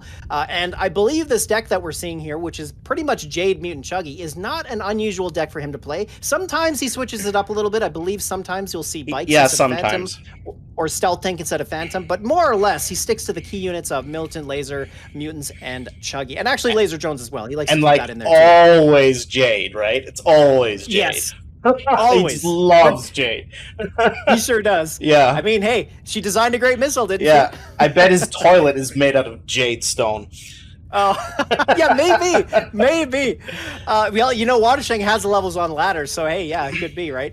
So Kerno 88 here playing Giga, though, which is interesting. And also here on Pillbox, again, a spread out map. I mean, I suppose there are some better positions to put it in, but, the one advantage I got to give to Watashang is the fact that he's got flyers. He's got units that can go over those rocks, which might mean he'll be able to sneak a pad at the end there. The great thing about laser drones versus Giga is they're so cheap, and the vehicle damage is still so good, you can just suicide spam them on the Giga and you'll eventually get it down.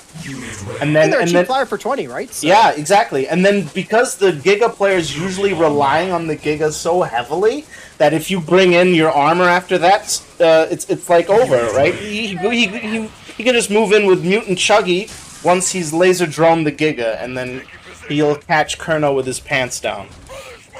Well, speaking of that, here we go. Kerno 88 coming out with the Giga. The Chuggy is going to wreak havoc on these Militants, but of course, this Giga is going to be an even bigger problem. We see it moving down here. I'm surprised it's not going after that lone Militant, but it looks like he's going to go for a bit of a flip here at the end. But the Mutant's coming in from behind. It looks like he's going to be able to block, though, with those Militants. The Chuggy is going to clear them up, and the Mutant should be able to get on the pad, but I see the Giga just sitting there. Of course, actually pretty smart to keep that map positioning, as he's now going to get a Chuggy in the way. However, double Mutant, this could be a big problem. Chuggy, even though it is quite good against infantry, Mutants are one of the problems it has here. And now, with that Chuggy out of the way, Giga can't push up, and that's going to be missile number 1 for Watashang. Yeah, when playing against Mutants, unless you're really ahead in economy and you have lots of solutions, you kind of want to push ahead and not be on that little, mid-pad spot. Oh, Jade Missile, here we go.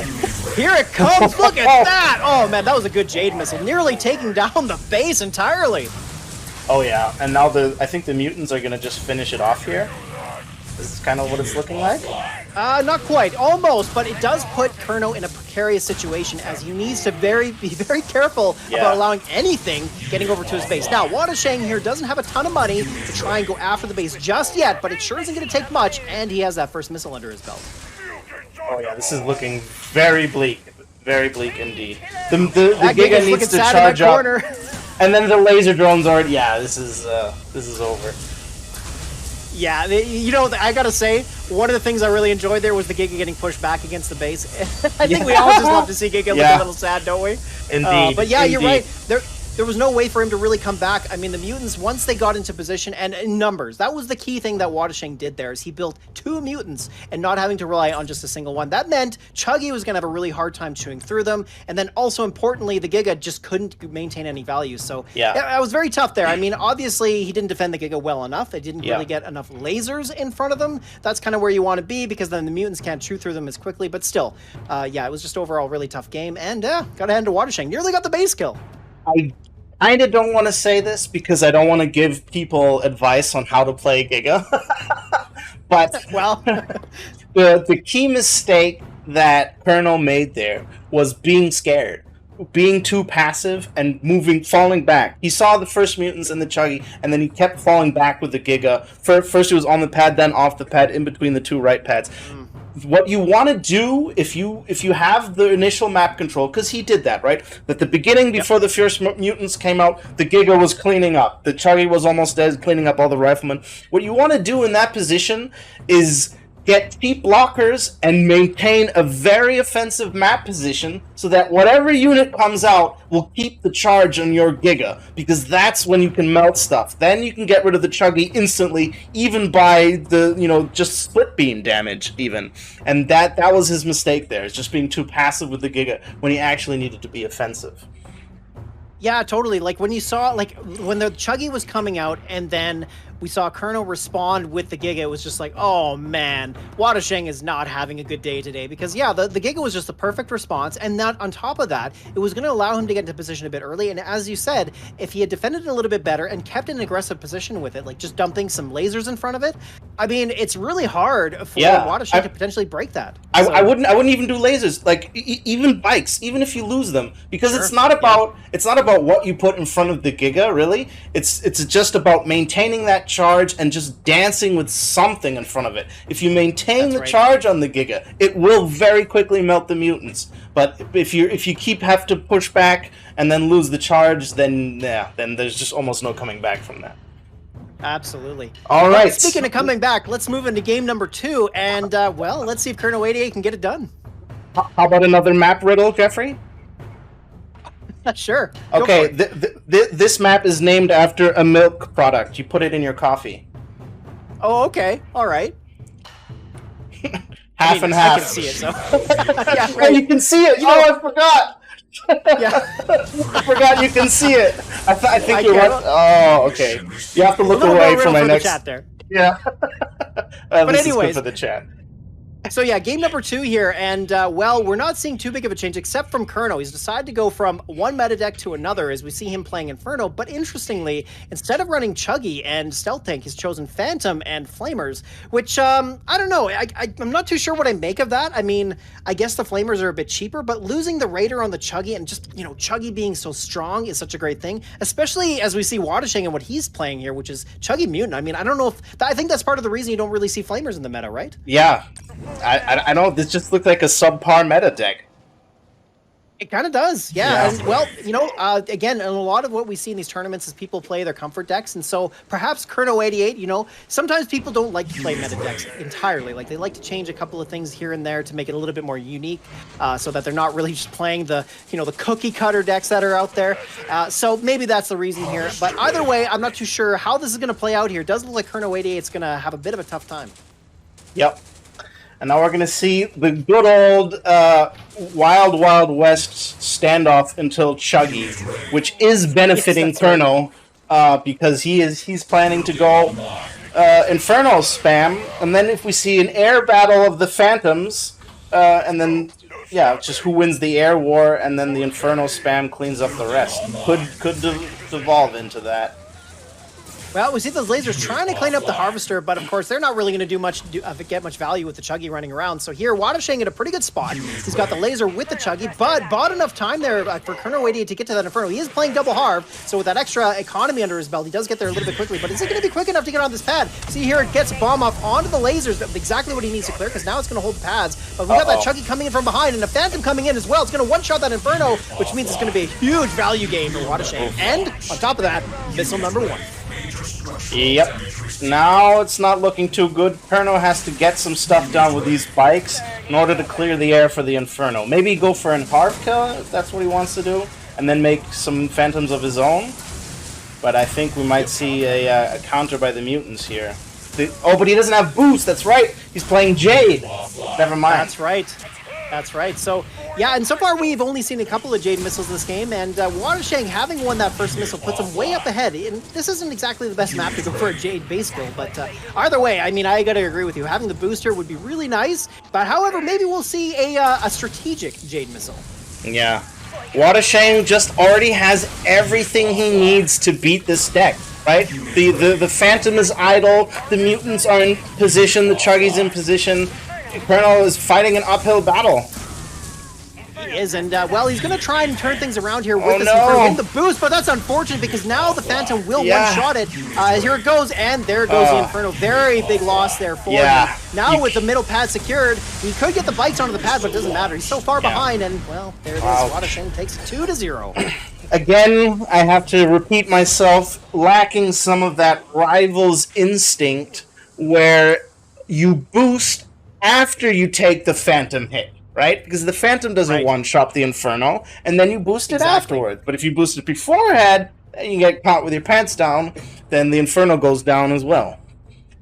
Yeah, a lot of people forget that, right? Because Ixana does increase the amount of damage units take, so you have to be mindful of that when you're boosting key units like your Inferno. Indeed. And realize that especially, and you know, this could be one of the downfalls of not having experience with levels, or at least playing at equal levels, because you may not realize that. It is a very small margin, right? Like it slightly switches it over to Phantom one-shotting it, and perhaps with level differences, you're not really aware of that. Like maybe your Inferno just always gets one shot, so you just don't really know that, right? But in the tournament, when you're playing with equal levels, those things can really dictate a game, as we saw there. That Inferno was really his key turnaround unit, and it just couldn't get there. So I mean, it was a pretty big misplay, but well.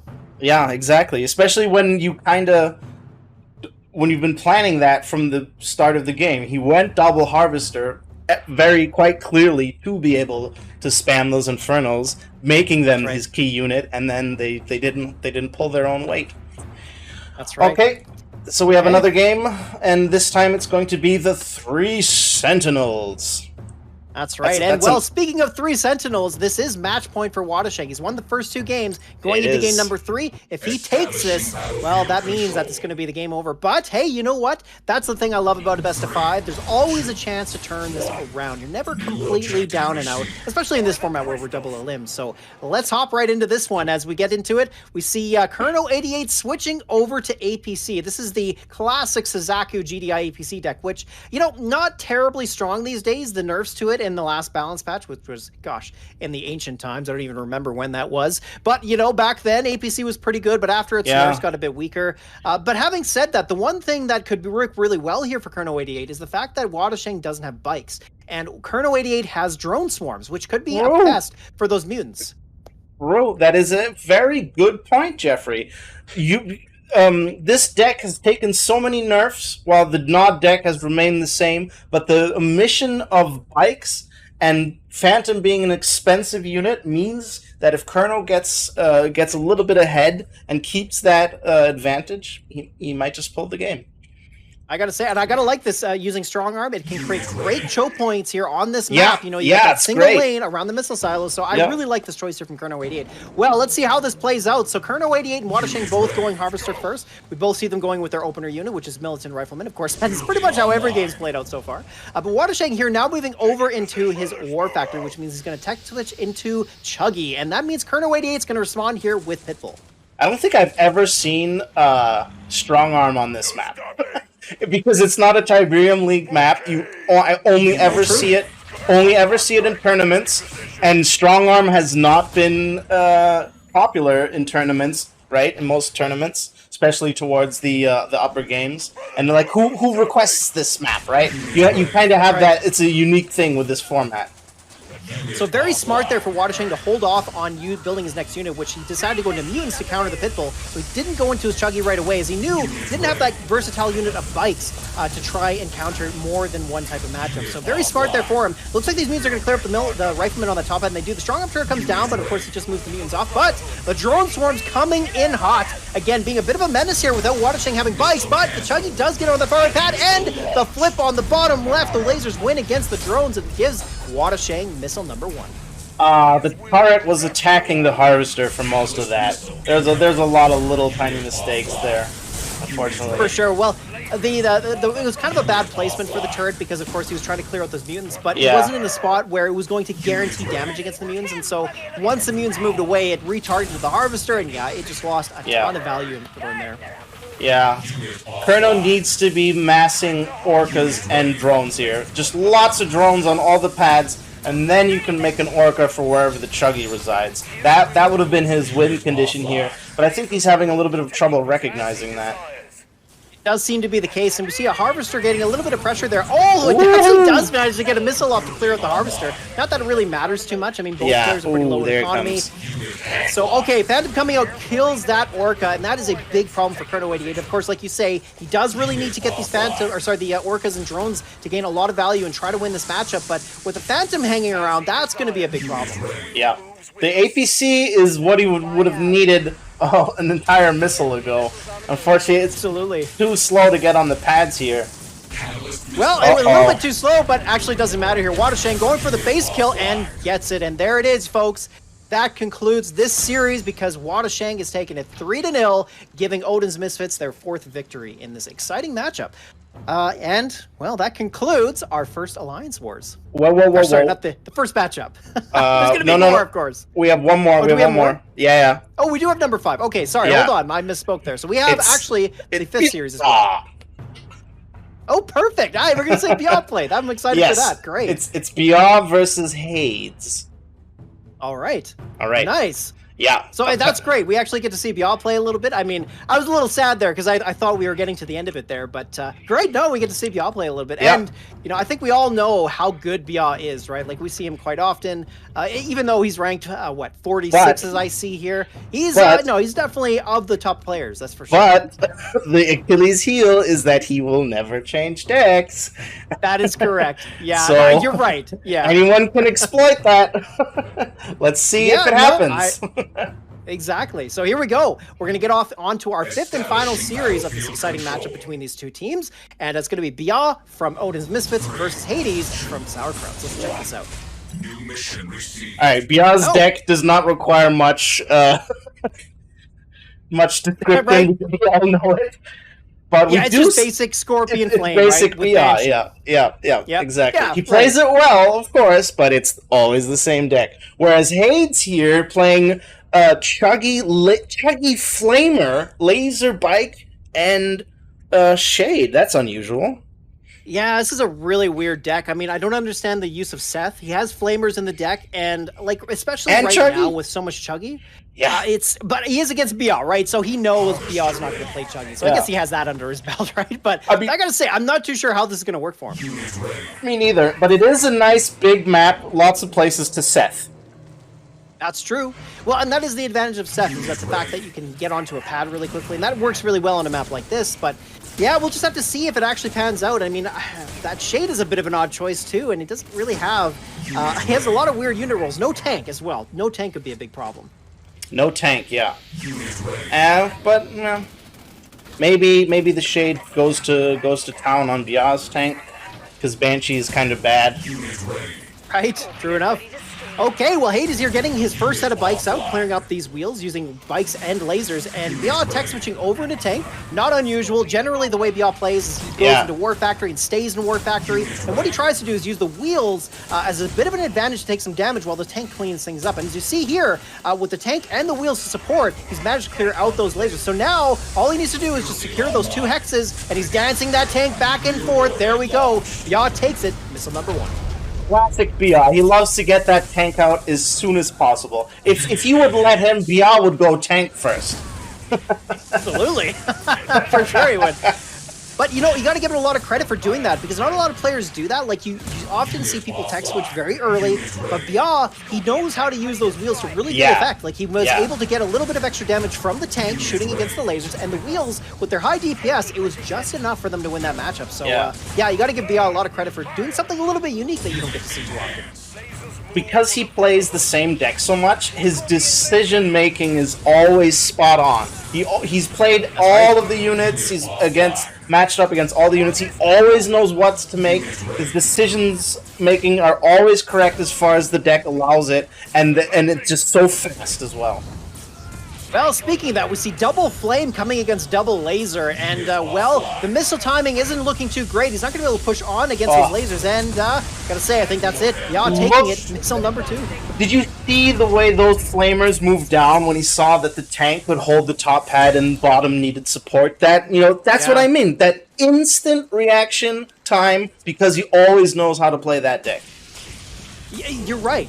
Well, and you know, so like, of course, we were talking about before the series started that Bia always plays the same decks, and in a tournament setting where you have map choice, it's a bit more tricky because, of course, you can predict what your opponent's going to bring, and then on top of that, you can play the map really well. I did that against Bia when I played him in RTL. I was able to bring it. I actually crafted a deck that was specific to the 2 decks I knew he played, and I made sure to pick maps that suited what I was playing that gave me the advantage. And even though, like, I am nowhere near as good as Bia, like, I think, well, okay, I'm not bad or anything, but Bia is definitely at a step above me, but the deck advantage that I created using a specific counter and then choosing the right map was enough to bridge that gap, and I took that series 2-3. I almost beat him. So there is definitely a problem with being able to, like, knowing what your opponent's going to bring and then crafting a specific counter, but you don't really see that a whole lot. And also, to Bia's credit, because he's played the same deck so much, like you say, his game plan is solid. He knows step 1, 2, and 3, and then he knows step 5 is going to be profit because he just executes it all the time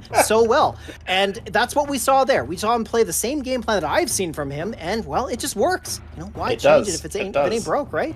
So I don't know if this is just a coincidence, but we're seeing a lot of the same maps. People in this matchup, Odin's versus Sauerkrauts, requesting the same maps. Next, we have Tiberium Stripes. Okay, well, yeah, no, we saw 3 Sentinels, 3 Sentinels twice in a row there. And yeah, moving over to Tip Stripes, so you're right, we're not seeing a lot of variety in the map choice so far. Although I gotta say, Rorschach was a pretty exciting one to see. But having said that, let's jump into this next game here as we see, well, it's gonna be the same deck, so all right. Just a different map, of course. Yep. So I guess the question is, how does Hades extract value out of that Seth drill pod? Because we didn't even really see one come out. He spammed flamers, but never really made use of that Seth drill pod. And I agree with you. I think on a map like this, there is potential to get some value out of it, but we just didn't see that happen. And I don't know, it's hard to see where there might be a window where he's going to pull that out. Yeah, I think the tank, because the tank can always roam around and support with wheels, it's just really hard to get ahead in the flame war. I think, and Shade it's expensive to open Air Tower, whereas Bia is already has his tank out, already War Factory. Bia can just respond to whatever Hades makes. Hades makes flamers, Bia just goes in with the tank and the wheels. Hades makes lasers, Bia makes flamers and already has the wheels to back up when Hades has to make flamers. You know, he's already one step ahead before they even clash. Right, and as we see here, Bia playing pretty much the same game we saw game number 1, using the wheels plus the tank to clear up those lasers, but it was a little bit nefarious as he let the lasers get a lot of damage against the tank, but having said that, didn't matter. He had the positioning, and that gives him missile number 1. Yep. And then from here on, he just casually pressures the Harvester. Meanwhile, yeah, it's just smooth sailing for Bia. He just knows exactly what to do. The tank so well. Yeah, like he just, like, the thing that a lot of people don't realize is that a lot of units in Rivals have great secondary damage, and of course I know this because I focus heavily on the stats, but even Scorpion Tank does, I think it's like 90 some damage to infantry, and infantry has about, on average 200 health per member. So you do a little quick math there, and especially with a unit like Wheels, which has good DPS, it does a great job supporting. Same with attack bikes, they're kind of in the same position. But anyways, here we are coming down to missile number 2. Hades might be able to make a comeback here. We see the Banshee coming on that middle pad. Flames clear up the lasers on the far left. We got the lasers coming on from the far right as well. And with all 3 pads secured, oh wait a minute, hold on, just a second, not yet. We see a flip coming out, and it looks like Hades might get this. Can the Banshee make it in time? Oh, it does. He does get there in time. There's 2 bikes there, and the Banshee will win against that. He's going to move the bike or the Banshee on there, and it just isn't timely enough. Wow. Oh, that baby. Seth actually came in clutch and took that far right pad, allowing Hades to make his way back in, taking missile number 2. Sometimes all you need to win a missile is just Seth. Right? Just Seth. Just Seth. That's right. Referencing the emote. I love it. That's good stuff. Ooh, alright, here comes the tank. Yeah, and the shade is already gone. But I mean, he has money. He has money. He can do it again. He can drill pod again. He has another shade coming out. Maybe it'll happen again. Maybe. Well, and Hades doing a pretty good job of maintaining that economy advantage, right? Like, Beyond does a really good job of that as well, but it's looking a bit tough. We see a Seth Drill Pod coming up against the base. Is this a Gold League strat we're seeing here? What is going on? Come on now. It's missile number 3, Hades. What the? Either way, he might try to move the Flamers onto the pad at the last moment, getting a little bit of a flip. But we see the 2 tanks coming onto the bottom pad, clearing out the bikes, and now the Wheels dancing, against the bikes. The shade coming in as well. It's going to clear up both tanks here. Look at that. Now we got that Banshee low health, and we got a tank coming on the far right, but the bikes get there in time. Will it be enough? No, the shade moves off against the Banshee. Of course, it wasn't going to survive long enough. The Banshee actually being a decent tech tool here for Bia. And we see the double Banshee here clearing up the bikes, and now he's got the bottom pad. The bikes shouldn't make it in time. We see a shade try to get there. Will he get the block? Doesn't matter. With the Harvester coming in behind as well, Bia just had all the pad control he needed, and that gives him missile number 3. Wow, that was a really good back and forth game though, and I gotta say that was probably the best effort we've seen. That was really good. Yep, I mean the Gold League drill pod was questionable. It was more than questionable, but yeah. But other than that, it was a much better played than the previous games. I mean, in his defense, if he would have done that sooner, right? The base was 50% down and had already lost the model because he drill podded into Wheels, right? And in better conditions and with a boost or something. Okay, never mind. He didn't have boost. He had drill pod, obviously. But yeah, like if you do that, it can work. If the micro in the middle of the map is so intense and kind of forget about it, it can work if you just manage to stall. Because then the drill podding the base is akin to playing tech. You just want to stall while it does damage. But he did that way just before the missile was firing. It was way too short. Well, and it was during the 3rd missile too, right? Like, if you do that during the 2nd missile, I guess maybe, but then also Bia knows the value of like a play like that. Like, he understands what kind of an impact it's going to have, which is very little, and it's very likely that he just ignores it. I mean, it doesn't really matter to him too much, and he's the type of player that'll know exactly when to address that and when not to. So yeah, it was just a very unusual play, especially against somebody like Bia. I mean, you know that he's going to be doing his best, and he's a guy that you really have to try hard against. I mean, he's quite good, as we've seen so far. And Hades, yeah, I'm a little surprised by the Seth drill pod against the base, but I will give him a lot of credit for that for the 2nd missile there, where he Seth drill podded on the far right pad. That was a brilliant play. That was a good one, yeah. Because that was really what secured him that missile, and really was a bit of a turnaround point for him. So gotta give him a lot of credit for that. But yeah, the 2nd one, not so much. Okay, well. Final game? Bia again. It could be. We'll see. Bia is up 2-0, and Hades hasn't won a game so far. Bia is a pretty potent opponent, but we did see Hades make a small comeback there, so who knows? He makes a few small adjustments. I don't think Bia is going to adjust anything. He's won the first 2 games with that deck. It's been working. Likely going to play the same thing. Yeah. Exactly. So who knows? Hades might be able to overcome him here in this, and we'll see what kind of map we're on as well. So we're 2 up for Bia, so final game for Bia if he wins this one. That's right. Let's go. Potential match point here. All right, everybody, here we are in our 5th matchup, game number 3. Hades from Krauts facing off against Bia from Odin's Misfits. Everything's on the line right now. Hades must win this to continue the series. And here we see that he's decided to pretty much play the same thing that he has, and same with Bia. It's going to be a very similar game to the last. Of course, we are on cracked ice, though. Wait, wasn't it Albert Einstein who said to repeat the same thing and expect a different result is the definition of insanity. Well, that does make BL sound kind of insane, doesn't it? or Hades, however you want to see it. Both players playing the same deck. BL having a little bit more success. A little bit more. He's won the 2 games there. And yeah, you know, I mean, Hades so far hasn't made this deck look incredible. But, like I said, the Seth there wasn't too bad. Again, though, I think a large part of that here is just because Bia doesn't play Chuggy, right? If he does, that makes things a lot tougher.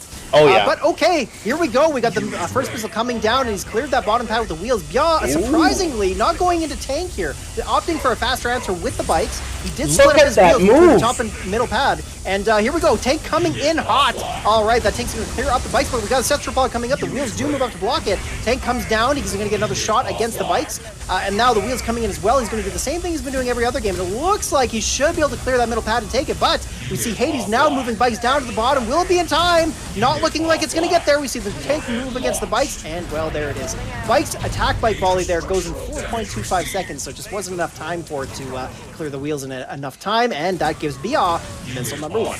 I have to hand it to Hades, though. Those were some fancy tricks right there. Moving ahead with the rifleman to block the tank oncoming. That could have played out. I think he should have committed with his lasers to the bottom pad instead of trying to get the top pad, because he would have definitely killed the the wheel squad in time. But man, just to have the incentive, the idea to do that, that's a stellar play. Well, speaking of stellar plays here, Biav smartly didn't get the, he smartly got the defender's advantage with his own flames, as we saw him boost there, and he nearly pushed him up against the flames. They probably would have won, but instead he opted to take some damage using the Scorpion's armor type, which is a very smart play, like you're talking about, using different armor types to absorb damage, and Biav does such a good job of that here. Indeed, So very smartly, he maintains control of that middle pad, and it's very important here. We're about 2/3 into the second missile. Indeed. It's looking very blue here for Bia and Hades, if you get my drift. No way for him to push on. I mean, he has no money to get to Shade, which is really what he needed to secure that top pad, but yeah, Bia just maintained a better map positioning. He was able to win the matchups more frequently. And yeah, you know, you look at Hades and what he did there. I gotta say, like, there was some really good stuff he pulled off there. Like you said, moving the rifle or the militants up to absorb shots from the tank. Very good play there. And there was a lot of really good highlights from his gameplay there. Just unfortunate. I mean, Bia, he's no slouch, right? I mean, we all know how good Bia is, and he's a tough cookie to crack. Even though he plays the same thing over and over again. And like Entsorger was saying at the beginning of that series, really the one way to beat him is to counter his deck. Like I was saying, if you can get a good deck advantage and a good map advantage, there's a possibility you win that. But either way, I mean, it's never predictable like that. Yeah. Bia is always going to be a wild card. He's just got that excellent micro, and well, that gave him the 3-0, so that gives him the series. And well, Odin's Misfits takes it, steamrolling Sauerkraut's 5-0. It's funny that Giga is one of Bia's Achilles' heels, because he only has Banshee to deal with it. He doesn't play Mutant, he doesn't play Laser Drones. And we saw so much Giga from the Sauerkrauts. If one of those Giga would have matched up against Bia, might have actually given him a run for his money, but I guess that didn't happen this time. Yeah, Still, I great agree games. Well played by both teams. And, you know, once again, it's been a blast to cast with you, Jeffrey. Thank you very much. Oh, thank you. For doing Thanks this. for having me. We're blessed to have you, man. It's an honor. Thank you so much. No, it's a lot of fun. I enjoy this a lot. And see in chat, Kenny has posted a link if you would like to support the cause, Legion and Kenny and everyone on the team, and Viper doing the graphics, and Tommy in the background. So many people do a lot of heavy lifting to make this work. We just do the casting, but there's a lot of background stuff going on, so please drop us a donation if you want to. We're just the pretty faces. Legion stuff. Exactly. And this is a series, so there's gonna be more Alliance Wars to come. Blade will also be streaming this, so stay tuned for that. Absolutely. Well, as always, Entsorger, thank you so much for putting this up. It's always a lot of fun. Like I say, big shout out to the Legion team for making this all happen. And yeah, stick around, everybody. There's going to be a lot more to come. It's a double elimination tournament with 32 teams, and I believe 230-something participants. The second biggest Rivals tournament from a participant's perspective ever to happen. So really exciting stuff, and there's going to be more to come. Indeed. All right, Jeff, thanks so much. And until next time. Until next time.